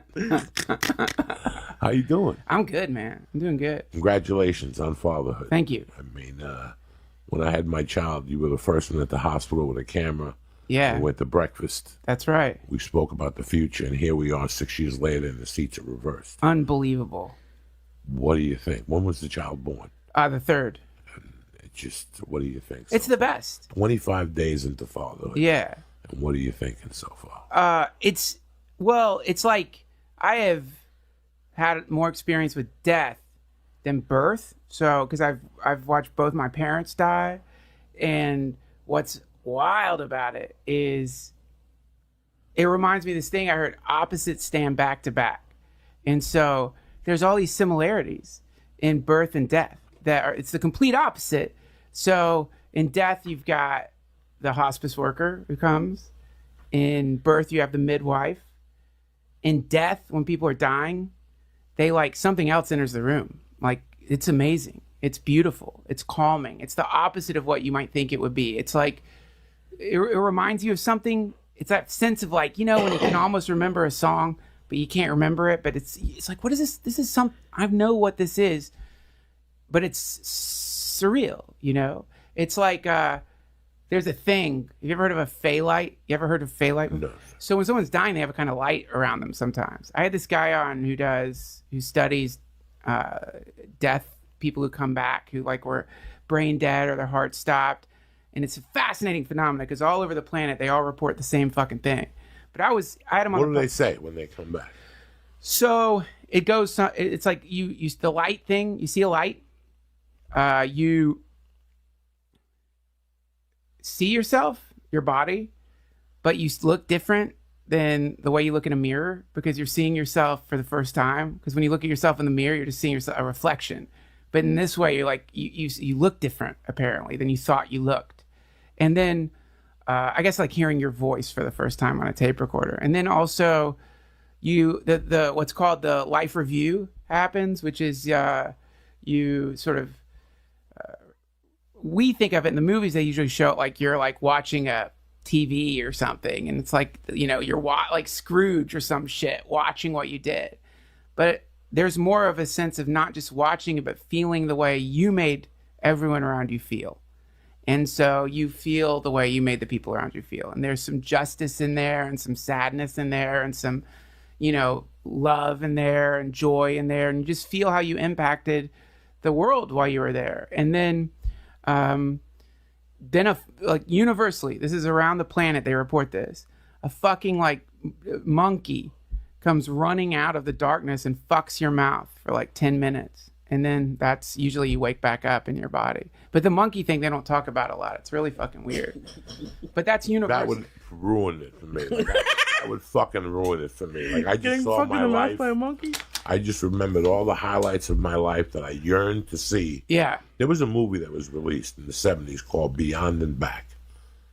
And I've never been able to find it. And it was in the movie theaters. I paid to go see it, about people who had death experiences, came back and reported what they saw. Yeah. I was involved in something when I was a kid where I wasn't in the room, but I was tight with the brother and the mom and the whole family. She had a brain tumor. And that night she went into a coma or something like that. In the middle of the night she snapped out of the coma and said, "Open the window. My grandfather wants me to go." She was tight with her grandfather. And they were like, "What are you saying?" And she's like, "Just open the window. My grandpa wants me to go." Blah, blah, blah, blah. And then she ended up living. She doesn't remember. I asked her years later. We had grown up together, and I go, "When you went under, where did you go?" And she goes, "It was just warm." Yeah. She goes, "I just felt warm." So I've always believed, you were saying that would across the street from a funeral parlor. That's right. And I was like, I've always lived close to something to do with a funeral. I've always had death around me, and it's very sad. But it's time to go. Oh, Jesus. That was a real answers like that. It's the energy is, certain places have tendencies. That's a good way to put it. You know, just like certain people have tendencies, certain places have tendencies, you know, repeating patterns. So one of the tendencies of the Comedy Store is it tends to create really great fucking comics. That's one of its tendencies. You know, it gives birth, spits out these comedians every once in a while that like become very successful. And it has other tendencies too, right? And we know about the other tendencies that it has too. So the energy there is very powerful and real. And if you don't, the worst thing is to not know you're sensitive, to just think you're normal. Oh man, you are fucked if you go to that place, because it'll start fucking with you a little bit. And which is why all these like people who have a variety of mental illnesses would show up there throughout the years. You know, it almost would draw them to it. But I'll tell you, man, two ghost experiences that I had there. One, we would have clairvoyants come in there every once in a while. Like once a year, a clairvoyant would come in and want to like try to communicate with the spirit of the place, because it's a legendary haunted place. And so this clairvoyant comes and they're like, can we just walk through the building? I just want to see if I can communicate with the spirits here. And so we're walking through the building, and they're doing the usual clairvoyant shit, which I'm pretty skeptical about, you know, because it's like if you name a certain number of names, you're going to hit something. So the name stuff that they do, I don't know. I don't usually pay attention to it, you know, like I'm sensing a William brothers, some kind of brothers. There was a thing. And also it's a researchable building. So it's like anything you say is not going to make me feel like it's proof of something if you're in a historic building. But you know, that's the steps going up to the belly room. yes. And there's like a sign at the bottom of the steps there. I think it's neon. It definitely has lights. I don't know what. Inside or outside? So out inside, Right. You make the right turn. You go up Right, those you go up steps, the and there's steps. at least a sign. There's a neon sign. Right. there. Okay. So they go by that. She goes by that sign and stops If you got the syringe, take a chance. and starts being like, "Oh, that's when she's saying it's brothers." There's some kind of someone. There's something happened. She's like, "Dude, it's straight out of Poltergeist shit," and that was pretty weird, but you know, pretty good act. And then that fucking sign, man, it starts going. Zzz, zzz, zzz, zzz. It's reacting to her. I'd never seen that sign do that. That I saw it with my own fucking eyes. Now, what that was, I have no idea, but it creeped me out. The other thing I saw there was really interesting, and I think, you know, when people talk about the ghost of the Comedy Store, they're thinking like Casper, something with a sheet over its head, or some kind of like, you know, stereotypical ghost concept. But if you think about it more in terms of like there's an energetic form there that repeats itself, this will make more sense. And that's what the ghost is. But I was like, I was looking down the hallway at the belly room, and I was just watching some comics and some dumb fight, you know, just fighting, you motherfucker. They were like I don't know the comics where they were like someone in a belly room show, but they were in a pretty intense fight. And I was just watching it. I couldn't hear them. They left, right? And then within like 3 minutes in that very same spot, 2 different people got in the same fucking fight. Same movement, same like da da da da da. I'm sitting there watching like an echo of the same fucking thing I just saw with 2 different people. Now, assuming that this wasn't some conspiracy where some weird goddamn freakish improv on the spot people were trying to fuck with some solitary belly room comedian sitting on the couch, then that indicates to me that there was like a kind of eddy, like a ripple that was happening there, like a little fucking energetic ripple that people who weren't protected or who were a little too reactive when they were getting in it, they were acting like it, and then, you know, trying to make sense of it later. You fucked her at the pool? No, dog. I got manners. I'm a Catholic. I mean, this is the Mark Twain quote. Religion started when the first con man met the first fool. It's like, if you ever find yourself in a situation where somebody is pitching something, some astounding thing to you, and it doesn't match your instincts, but you decide to like go with them, even though you can feel this isn't right. In that moment, you become sadly complicit in this form of exploitation. You didn't listen to your heart. You listened to the charismatic person, and you got pulled in a little bit. And, you know, usually the way this shit works is, there's a name, I can't remember the name. Once you've invested a certain amount of money or time in a thing, it gets more and more difficult to leave. Not because it's difficult to leave, because you're stuck based in this fallacy of the amount of dough you've poured into the fucking thing. So you're like, I just got to stay. You know, this is it.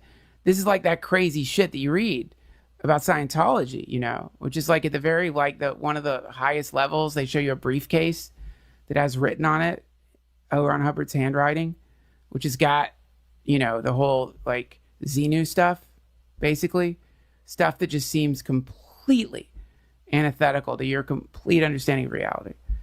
And at that moment, you've put in a lot of dough, and you either go, oh, wow, oh shit, this is kind of embarrassing, or you're like, well, it must be true. It must be true like the other stuff. It must be true. And you keep going, right?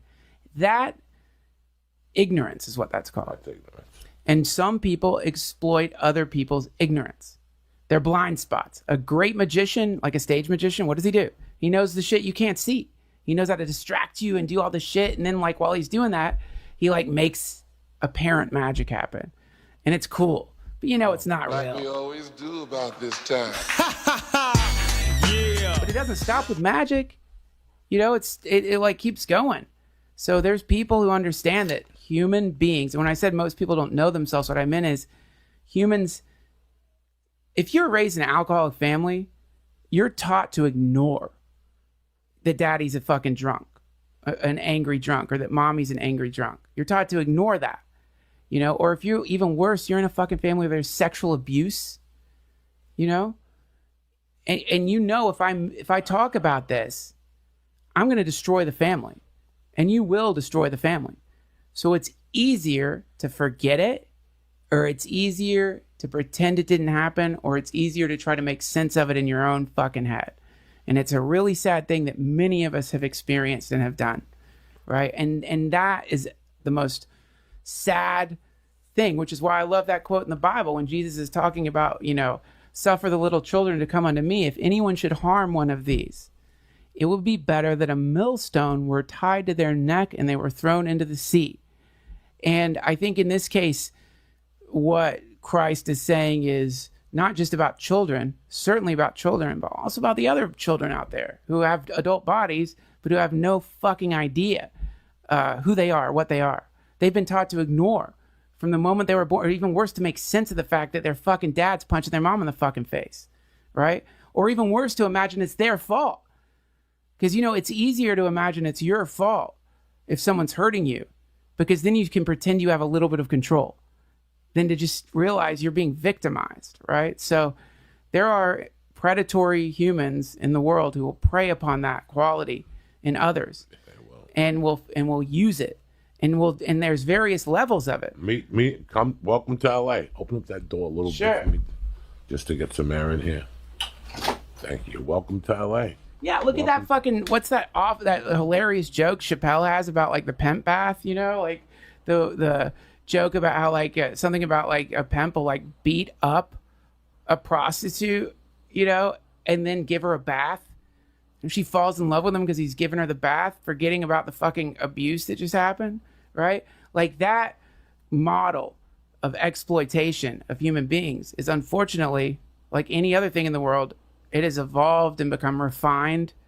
And what's really sad about it is there's a fuck ton of people out there who haven't even thought about the fact that maybe they're being tricked by someone. You know, it's not, fuck, the you know, at least when you're in a compound and you're looking over and Jim Jones is mouth fucking your wife while somebody in the back is stirring a vat of fucking cyanide and Kool-Aid.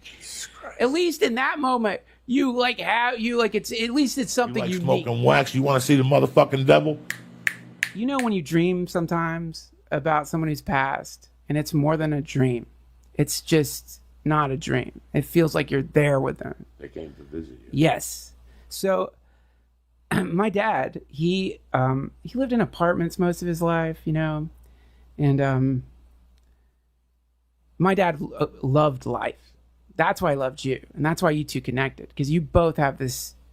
Just you love life. You love life, and it's such a wonderful thing, because whether you're doing great or whether things are down, you love life. We're alive. Yeah. We're alive. What do you mean you lost a foot? Yeah. You're alive. You can still eat pussy. Yeah. What are you looking at? So what? You can't walk to the store. You got a roller skate. You know what I'm saying? But you can That's still right. eat pussy. There's Yeah. always a fucking bright side. I'm sorry to interrupt. That's it though, man. And that relationship with life is very romantic, and it's wonderful, and it helps everybody around you.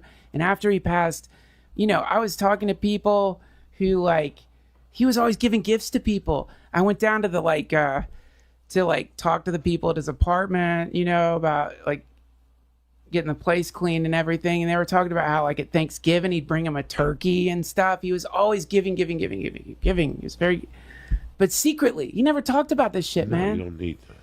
And he was in Vietnam, and he had you know, he like had a lot of like medals that we found after he passed. Never fucking talked about it, man. Never What talked kind about of medals?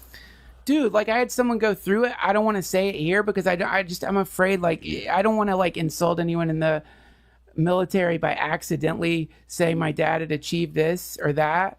But they're really intense ones, man, and they were just in a drawer. You know, they're just in a drawer. He went to Vietnam. He was in Vietnam. He went for 2 tours, and he went. You know, he volunteered to go back for the second one. But the dream I had was, damn it, you got me, man. The dream I had was, I was talking to him, right, and he was showing me his new apartment, and he liked it because it was right on the ocean. It had an ocean view, and he was like super proud of it. He would have loved that in real life, and he loved it in the dream. And he said, yeah, but I've got these neighbors upstairs. And he's like, they seem like they're your friends. They seem like they're aliens or something. I don't really know who they are. And then like I looked up in the dream, and there's like these 2 Buddhist monks in robes that are like standing behind him. And it was cool, man. It was like a feeling of like, okay, just maybe, just maybe. Because like when he was passing, I was teaching him some mantras, you know. I was teaching him Om Mani Padme Hum, Om Mani, behold the jewel in the heart of lotus. And he was chanting it a little bit. And as he was passing, he got real, he got real. That's what happens when people are dying. They get real. And we had some great conversations about death and what was going to happen, what I'd heard and what it is. And so, I don't know, it was a really beautiful dream. And it gave me some hope that whatever happens after, that maybe some people came and like guided him through that process, you know, who were maybe part of the Buddhist Sangha, the Dharma as they call it. And I don't know, it was just a dream, you know. But I do know this. He died in a really sweet way. He died in a really sweet way, man. And that says a lot about a person. Yeah. And he loved you. One door closed and another one opened. That's right. And now you get to relive your dad through him. He's got his, you know what's cool? He looks like my mom, and he's got my dad's dimple, and he's got my dad's hair.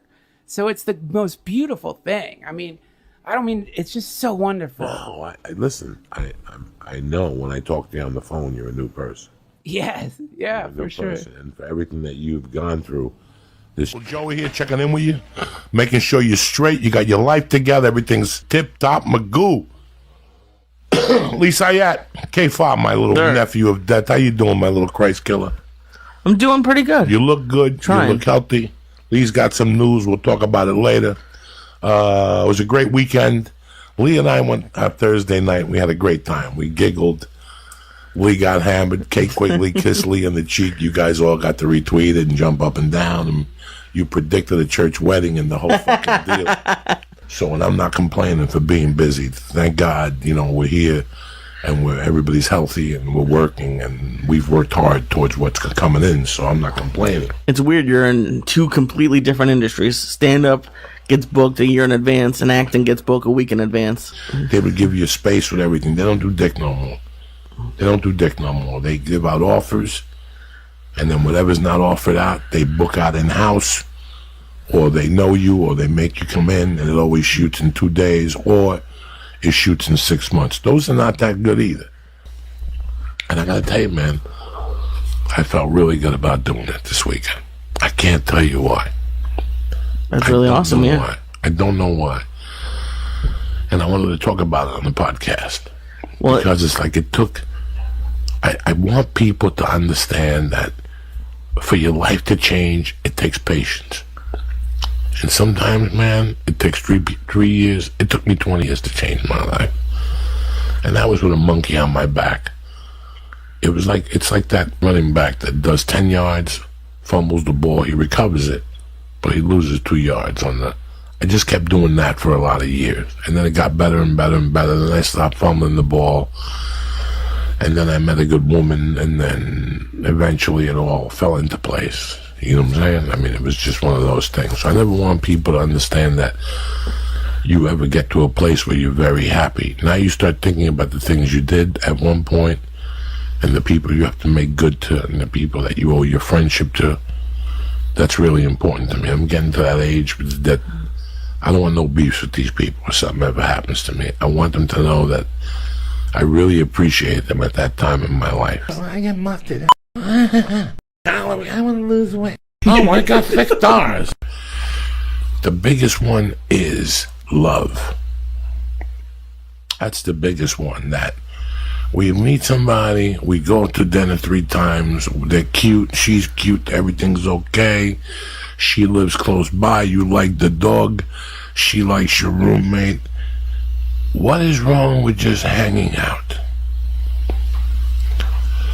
The problem is, we never state the truth in the beginning of our intentions. That's very true. And some women want to know right now, today, and you have to straighten them out too on this. I'm not straightening anybody out, I'm just explaining it. You have to explain to them. This is life. It's 2018. I want you, your control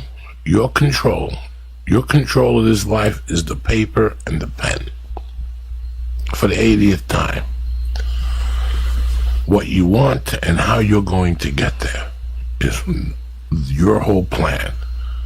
Everything else, like I was writing today, and I'm writing about when I got arrested, guys, I had nobody to turn to. I would love to tell you the city that Mr. Popular had nobody to turn to. It was a high bail. They wanted a full amount. And the person who came to my aid was somebody who did not like me at all. It was the girl I was dating's father. Him and I didn't see eye to eye. Why? Want me to tell you why? I was a car detailer who had just become a car salesman dating his daughter who he enrolled in Arizona State to be in the business management program. And she dropped out to date a dude like me. Now she was cutting hair. Okay? He didn't want that poor little sweet girl around an animal like me. Right. But he bailed me out of prison. He bailed me out of county jail. By him showing up, they dropped the bail $47,000. And the next thing you know, I was out of county jail. Wow, that's amazing. And the moral of the story was, life happens. But you have to let it happen. Oh, no. And what I usually do is get a 3-section notebook. So the first 2 sections were my morning whatever. And I would start backwards, Chinese style. What do you mean? So I would start from, I don't want nobody to see it, so you never start on the first page. So I would start on the last page of the second chapter. Chinese style? Yeah, and then the last chapter would be my spots. I don't know, this is bigger than 21, this is bigger than 25, this is I don't know. In life, everybody has hang-ups, Lee. Right. I have a lot of them. I have a lot of them too. We all have different hang-ups. And the fucking funny thing is when we overcome them, you know, in your mind, what do you expect at 30? When you wake up, it's July, 12th or something? What do you mean? My What's your birthday? Yeah. 20th. All right, July 20th. When you wake up that morning, when I call you up and say, wake up, cocksucker, we're going, taking it deep. And I'm like, are you awake? And you're like, yeah, I've been up for an hour. No, you haven't. Wake up, you fuck. The sun's shining. Oh, yeah, by the way, it's your birthday. What do you think is going to feel? What do you think is going to happen when you go into the age void of 30? I don't know. What do you expect? I mean, let's write it out. Let's get it out. What the fuck do you expect is going to happen? Well, what's going to be different, my brother? About being 30? Yes. What's going to be different? Honestly, the one thing that's really going to change is like the health thing is scaring me. I know I eat a lot of shitty food, but like the health, the 30, like there's people who've died at 29 of heart attacks, and so that's scaring me. The rest of it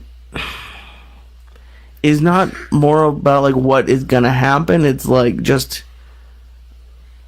it's like what I was saying earlier, just what I expected from myself, and I get negative about like you said about what I should have done earlier, what I'll be doing later, and then with like, especially like the birthday, like that was with what happened this weekend with Paula was tough, just because I'm like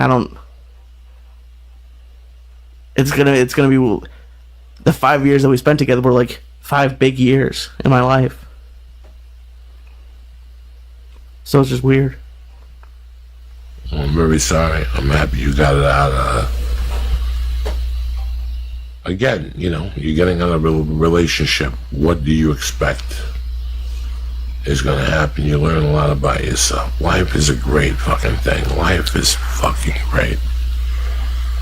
How you like me now? How you like me now, Lisa? Yeah. I finally grew into my age of 54 years old. I grew up, I could tell you officially when I grew up, at 47.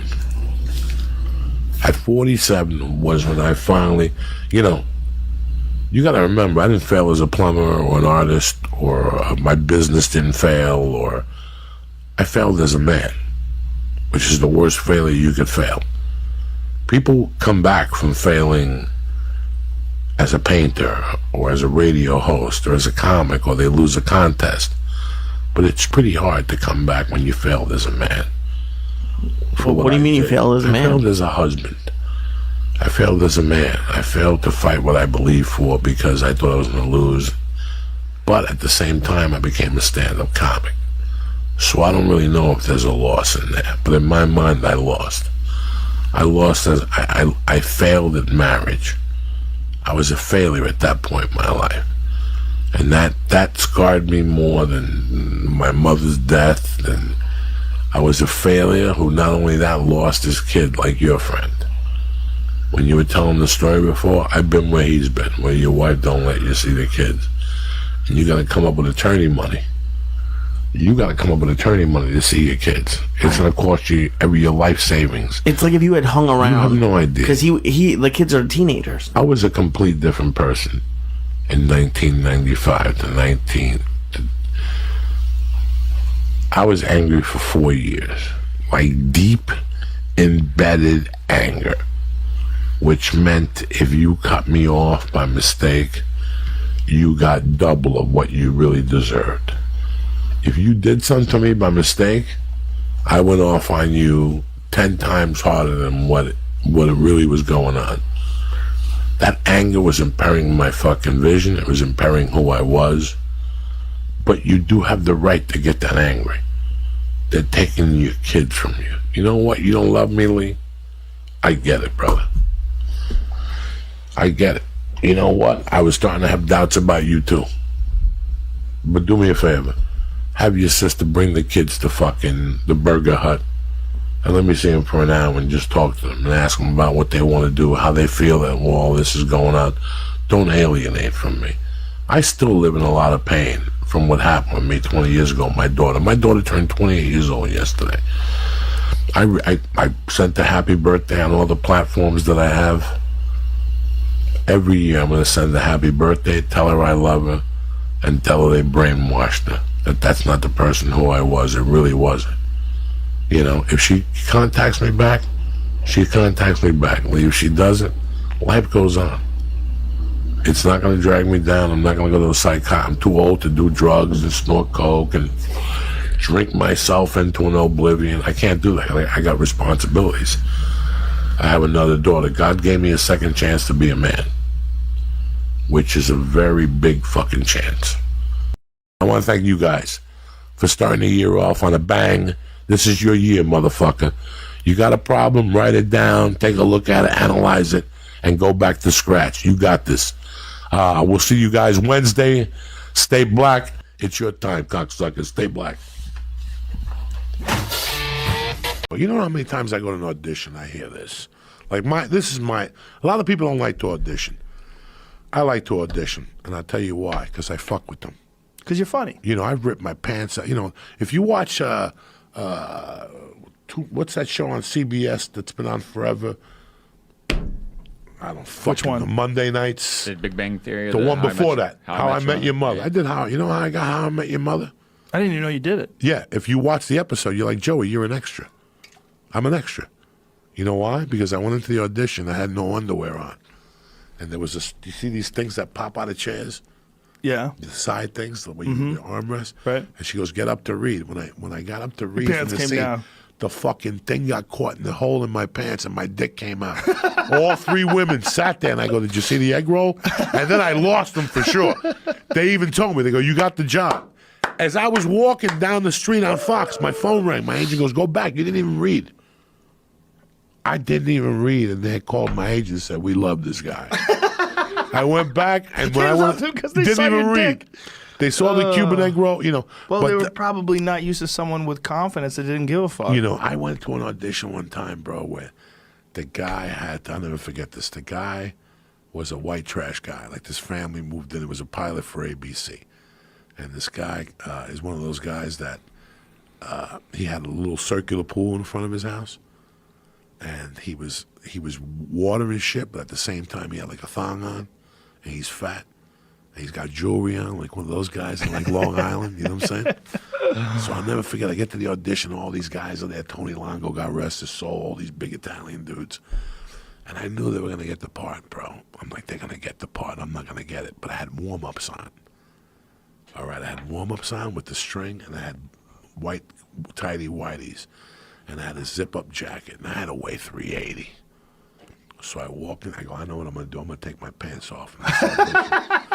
Right? I'm taking my fucking sweats off. Dog, I walk in, and what do you think these two ladies say to me? Hold on 1 second. We'll be with you in a minute. So they turn around. That's my cue, bitch. I took those sweatpants off. I took the shoes off and my socks, and I walked closer, and I took my shirt off. When they turned back around, all I had was boxer shorts on, like the tighty whities. That's it. Tits hanging out, stomach hanging over the underwear. And they did. As soon as they turned around, they were like, "Oh my God!" They're like, "That is terrible. Put your shirt back on." I'm like, "I'm not putting on shit. All right, I'm reading this motherfucker how it is." So you were supposed to like wave and say good morning, and they're like, "Action." And they're like, can't even look at me because I'm completely naked. You know, and they can't even look at me, and I'm making believe I'm flipping burgers, and I look over at them and I go, living like a doctor. That's it. They booked me. When I got to the audition, that was the read. Living like a doctor. They even gave me my own line. Half of those auditions I went into, they gave me whatever line I said in the audition. Like whatever they said wasn't good enough. Like I go in there with my own fucking line. Yeah, that's probably why you got it. Look at Joey. He's just sitting there there like a mook galore. That's when you were wearing those big daddy shirts. Yeah, all the look how time. big I was. Jesus Christ, you were enormous back then. That must have been like, what, 2000 then, right? Yeah, this is 2000, 2002, 2003. I remember when I met you, like right after I met you, I brought you onto the set of News Radio. Oh, and they were all like, who is this guy? With the leather jacket on. Is this guy your friend? Like, I go, that's Joey. Why By 94, there was nowhere. I tried to get a job. I would get jobs at different car lots just for the advance. I would tell them I could speak Spanish and I could sell 15 cars a month, call anybody in town. But I need a car and I need a nickel up front. They'd give me a car, and that's how I go to the gigs. Judy Brown, I still remember going to one of Judy Brown's gigs, and the car blew up, and I just left it there. I just took like a bus into town and left the car. The dealership called me 3 days later. Where's our car? It's in fucking Vail. What the fuck is it doing up in Vail? Bro, I was killing dealerships. Killing dealerships. There's a guy that's still my friend that lives in Pismo Beach. And me and him got into a conversation about this about a year ago. He goes, when you worked for me at that Jeep store, you were a nightmare. What the fuck were you doing? I was just taking a car a night. Like, whatever I wanted, I would just take a new car. And then I went to work for used car dealers. After the new cars wouldn't hire me no more as an open micer, because I could speak Spanish. So they had to put me. I go in there and put them together. Listen. Do me a favor. Give me 15 up front. Give me a car. And I'll even shoot the commercials for you. Bienvenidos. Bienvenidos Toyota. Dog.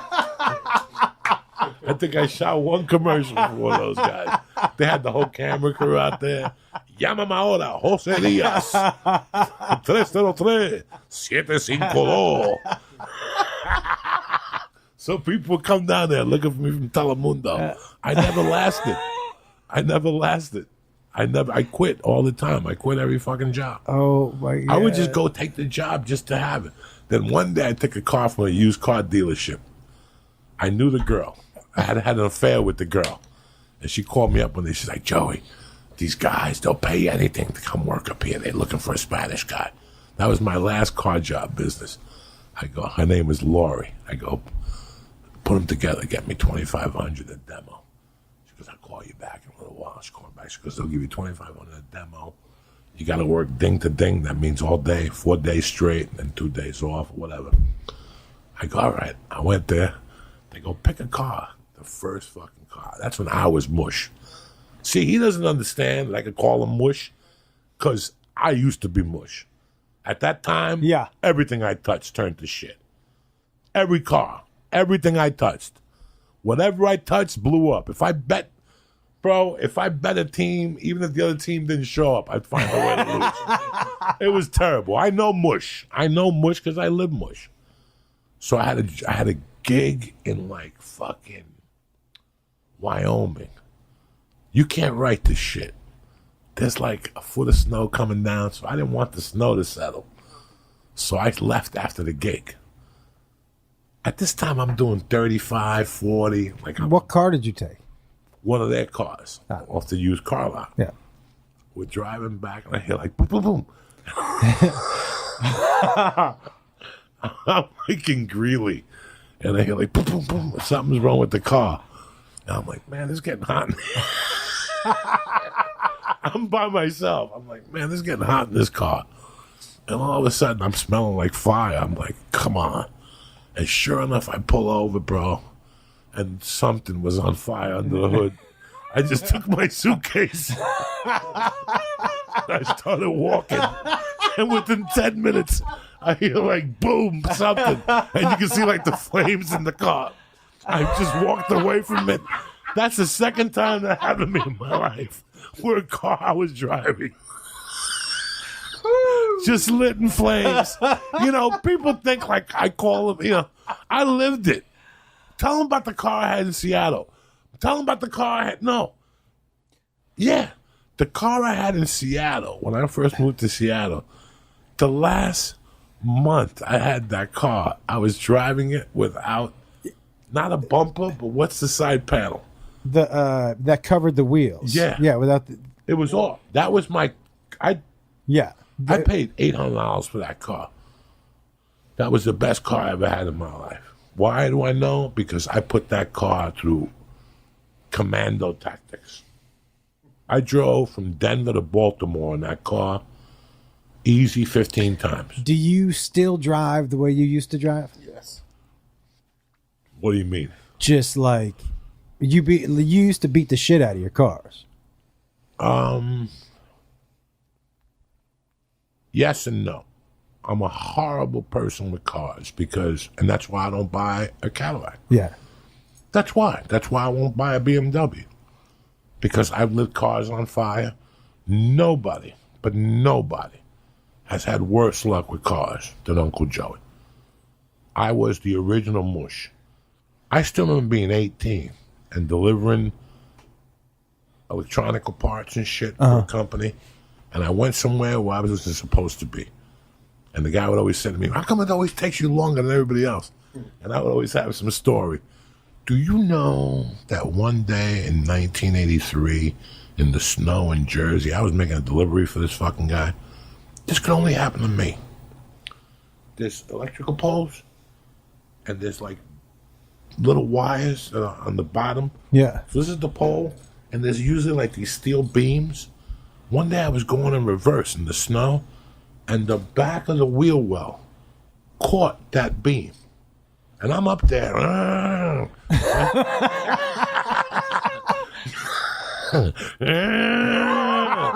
a fucking gorilla, guys. I'm not built for that shit. I'm like, finally, I'm like, fuck. And I get out of the car and I go look. I'm like, fuck this. I'm like, how can this happen to me? And at that time, there was like he had like a thing, like a CB. And he's like, Diaz. He's like, Diaz. Come in, where are you? And I'm like, I'll be right there. I'm 2 blocks away.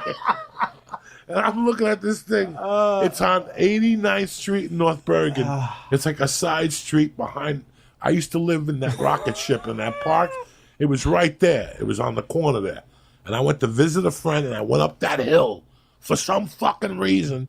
And something happened and I went to back up and I got caught on that thing. And you know me, I'm like, how am I going to get out of this? I'm like, fuck this. I get back in the fucking car.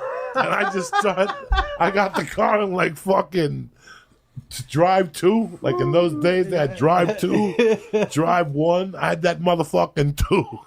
And I'm like, and all of a sudden I'm like, fuck. So I had to go across the street. I took a bucket and I got sand from the playground. Yeah. This is how crazy I was. Like I pushed the fucking snow. I got sand from the playground. I'm walking back. The car's still on. And you hear, Diaz, come in. Come in. I'm like, go fuck yourself. I put the fucking sand on the snow. I swear to God, dog. I'm pushed. You know where you were mush? You remember when we were catering and you lit those trash cans on fire? Dog, I lit more things on And you were fire. like, go. Go. You don't know nothing. Go. I'm not sitting around cleaning shit. So, Joshua, I'm stepping on this thing, and I'm like, and the car, and also I'm looking behind, there's like little flames coming out of the tires. And it's like sparks. And all of a sudden you just hear, the thing started, the metal started moving, and the electrical pole started going back and forth. I'm like, this motherfucker's gonna go. I gotta get out of here. So I put it on like D1. I'm like, and all of a sudden you're like, the thing is gonna fall, it's gonna fall. Dog, I drove so hard, the back of the van came off, and I just said, fuck it, leave it. And Diaz, where are you?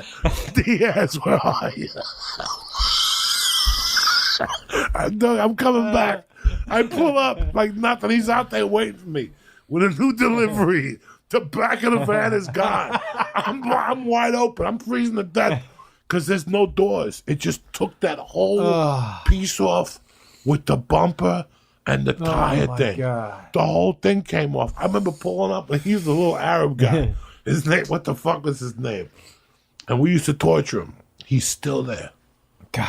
He's still there at Boulevard Hardware. He's still there. George something. And he was Arab. And we used to, and the kid who got me the job there, the father worked there, Babu, something like that. And he had a sister who was half a freak. And his name was George Murad. So we used to call him George Mugad in the Bahamas. He was a coke fiend. He'd lose his mind. A couple times I'd bring him coke and he'd go crazy. He'd leave in the afternoon. You run the place for me. I think I lasted 3 months there. And even with the torn van, you know how that's how I took my first pinch when I was working at Boulevard Hardware. He didn't fire you after the van? No, I blame it on, you know me, dog. Yeah. I could talk anybody into anything. I talked them into like, what are you talking about? The back of the van, where is it? They said that was my favorite van. I go, you told me to go to Newark. I don't know what happened. He goes, Newark? When did you go to Newark? I'm like, last week, remember? I never went to Newark in that fucking thing. I would never go to fucking Newark. That happened to me, no, bro, the whole back of the van. Oh, my God. I went back there that night. I just took the back. Me and my buddies took it and pushed it onto the people's property. Like the people, they must have flipped when they woke up and saw the back of the van. It was one of those vans like that you fucking actually rape people in. Like it had the bed in the back. You mean with no windows? And all Yeah, that? he was a filthy fucking savage. No, but it was customized. Oh, like it was like an extra van he had because he was so busy with deliveries, delivering wood and nails and all this shit. So he's like, you're gonna have to drive that van. So I used to fucking steal shit from him. Like he used to have those Makita drills, Makita saws and shit, and I would steal them every delivery. Like he would go stock this job. So I would take a piece of paper down, and there'd be like a pallet, and if it called for 2 Makitas, I put 6 on there.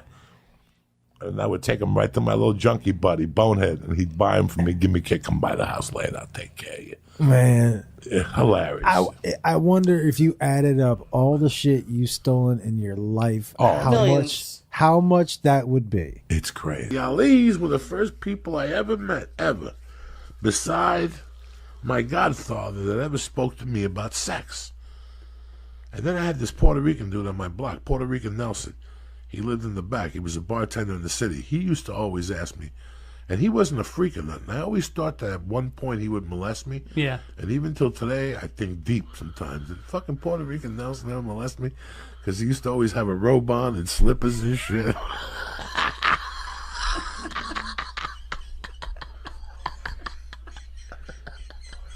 That's how he walked around? Oh my God, Puerto Rican Nelson. I love that you're not sure if he did. You feel like it's maybe... Yeah, like I think, did he ever dope me? Like he ever pull a Cosby on me? Because everything about him fits like an M.O. He was just a good dude. Yeah. That we used to go outside and help us fix our bike. And he was a Spanish dude. And he was just, he had the sideburns and the leather jacket. And it was the fucking early 70s. And I moved to Jersey. And he would talk to a bunch of us. And one day he would take us in the back. His claim to fame with me was that I became friends with him. And I go over there, and he had a black friend that went over to the Rock of Gibraltar, and he brought pictures back. And then he would just talk to me. And then one day, he asked me he had a couple of beers. You ever go to somebody's house, and you go to their house a lot, and they're sober, but one day you catch them, and they're fucking hammered? Yeah. And we go over there, and it's like early in the morning. Like I used to go over there every morning at 10 and wake him up and what's up, man? What are we going to do today? Give me an hour. I'll go out there and play stickball with you. And he come out with coffee, and he reeked of alcohol. Yeah. He was one of those dudes in the summer. No air conditioning. Just a dynamite dude. Yeah. And one day, I knock on the door, and he answers with a towel around him, and he's sitting down like he's all fucked up. I go, Nelson, you gonna play football? He's like, man, not today, and all this shit. He goes, come back in like 2 hours. So, we were, in those days, you're punctual. Yeah. Like, we were there in 2 hours. He answered the door, you guys again? The fucking curtains were still up. He invites us in. He's got a towel on. He turns a light on, and there's like a table filled with alcohol, and like. Oh, yeah? How old were you at this point? 12. 12, and I can't remember who the fuck I walked in there with. Like, it was like 6 of us in the neighborhood that liked Nelson, but 2 of us actually interacted a little closer with Nelson. Yeah. I was Spanish, so I understood Nelson's world. I knew Puerto Rican people, but I can't believe who else was the other guy that mingled with Nelson. So we had woken Nelson up. He goes, come in. We sit on this couch. You guys want a soda? He gives us a soda. He puts the TV on. You can see he's still fucked up from the night before. He's got the towel on. And he's like, so you guys get late? And we don't know what the fuck he's talking about. Like, nobody ever spoke to me like that. I had uncles that would ask me, anybody suck your dick yet? Yeah. Are you pissing sweet yet? That type of shit. But this... You pissing Oh, yeah. When you're Spanish, te preguntan, oye, tú me aduces. You know what I'm saying? Great. Yeah, it's a great line. But Nelson was basically the first person ever, I known about sex, but Nelson was the first person ever that said it could be yours. You know, I'm like, what do you mean you never had sex? I got a girl right now. She'll come over and clean your pipe. And we're both like fucking shit in our pants. Yeah, you come up with like $10 or something. We're like, nah. So that was it. He never talked about it again. And then one day we're sitting there like a month. Just love this guy. Like a guy in a fucking towel has neighborhood boys over and offers to get them all over. And he's drunk. Because he's outraged that they haven't had sex at 14 or 12. So he was cool as fuck. He used to play basketball with us and shit. So one day I go over there with this kid and he starts telling us. What's his name again? Puerto Rican Nelson. We go.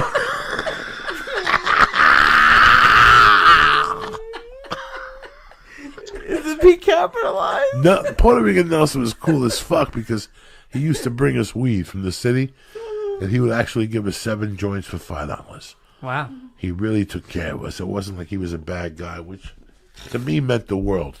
Because a lot of people could bring you weed over in those days, but they say, I take a joint off the top. He was like, I got to go over anyway. Don't worry about it. The guy gives me a better deal. So I always liked him because of that. So one day we're there, and a girl's there. A girl comes out of his bedroom. Me and my buddy are like, wow, look at Puerto Rican Nelson with a broad. She sits on his lap and shit. And he's like, yeah, this is my girl. And he's feeling her up. And he's making out in front of her. And feeling it to these and shit.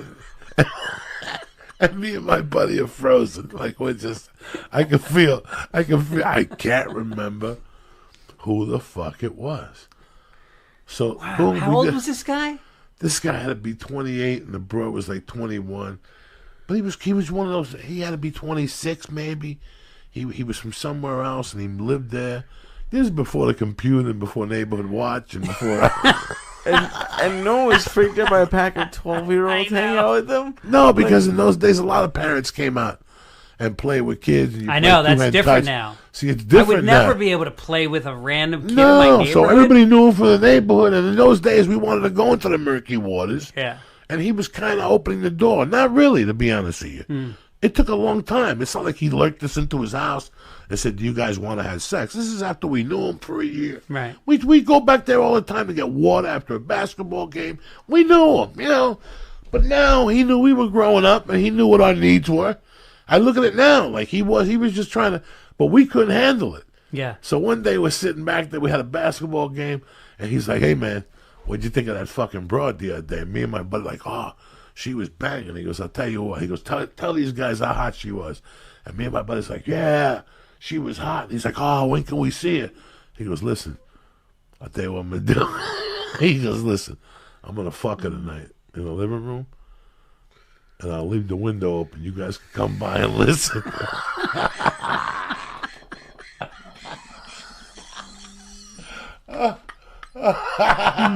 You know, I think Catholic school got thrown out and I went to McKinley. And now I had to go to school with John and all those other kids in that area. And it was not hard for me. I can't lie to you. It wasn't hard for me. I knew them already.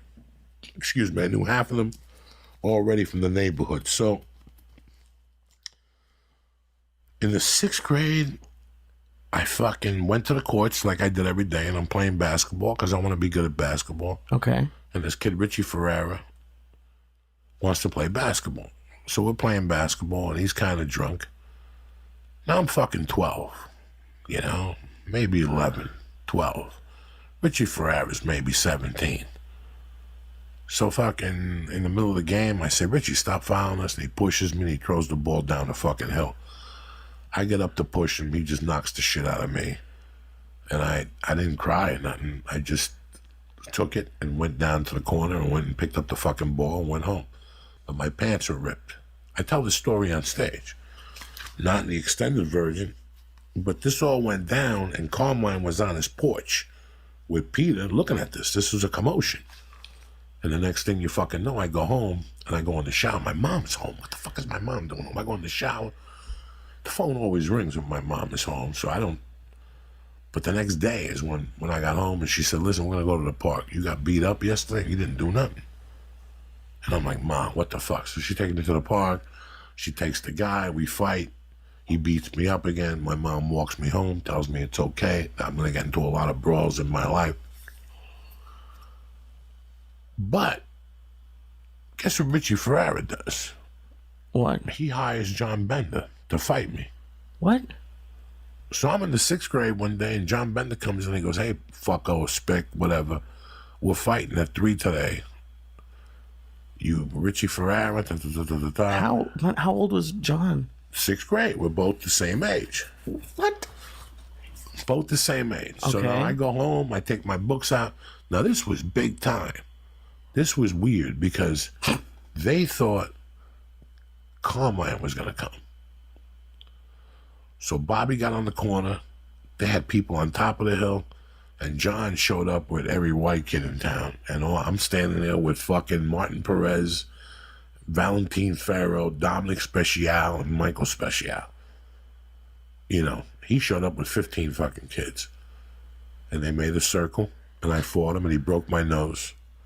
And I gave him a black eye and he busted my lip. He really beat me up, if you want to know the truth.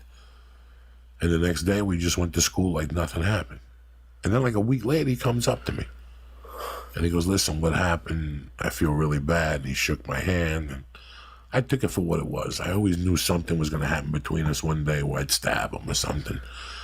I didn't say nothing. The kids on 148th Street were Puerto Rican, Irish, Italian, a couple Jews, and all of them were tough. But we're talking same age range and everything. Same age range. Different world up here. Before I got into Santeria, my mom would send me up to my godmother's house on 148th Street and Broadway, 20 blocks from the epicenter of the world, Harlem. You're 20 blocks from Harlem. I was the heartbeat of New York City. I'm 20 blocks from the heartbeat of New York City. 6'5". Oh, wow. So I'm hanging out down there on 88th Street playing buck and killing rats. 148th Street, complete. 6 years old, you're killing rats. Complete different game. First day on 148th Street, they came up to me, how you doing? Ricky, whatever, and all of a sudden they're like, what do you want to do? I'm like, I don't know, I play stickball. And they're like, nah, you want to see a body? I'm like, what are you talking about? They're like, let's go see a dead body.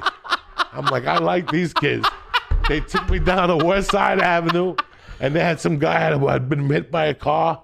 This is the 70s. This is like 65. There was no CSI. If you got hit by a car, you were there for like 2 or 3 days. You saw that your first dead body. The first dead body I saw, he was already had the flies on him, and they just threw plywood over him, and he was starting to stink like from 10 feet away. Like he had just been there maybe like these kids were. He was right by the Hudson River, and we would walk down to the Hudson River, and then finally 2 days later we went down and there was a crime scene. Obviously, some fucking, in those days people didn't jog. It's not like today that there's joggers. Yeah, I can kill you. I can kill you and drop you on a 170. They'd never find you. Today, these fucking joggers, they're out there looking around. And they always find bodies, joggers. It's not like they find like a $20 bill. You never seen a jogger go, I found an envelope full of money. They always find some lady beat up and raped. What the fuck kind of morning is that?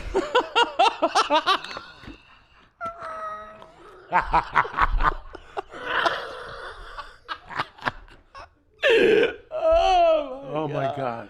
Oh shit. We're only at 6. All this, we're only at 6.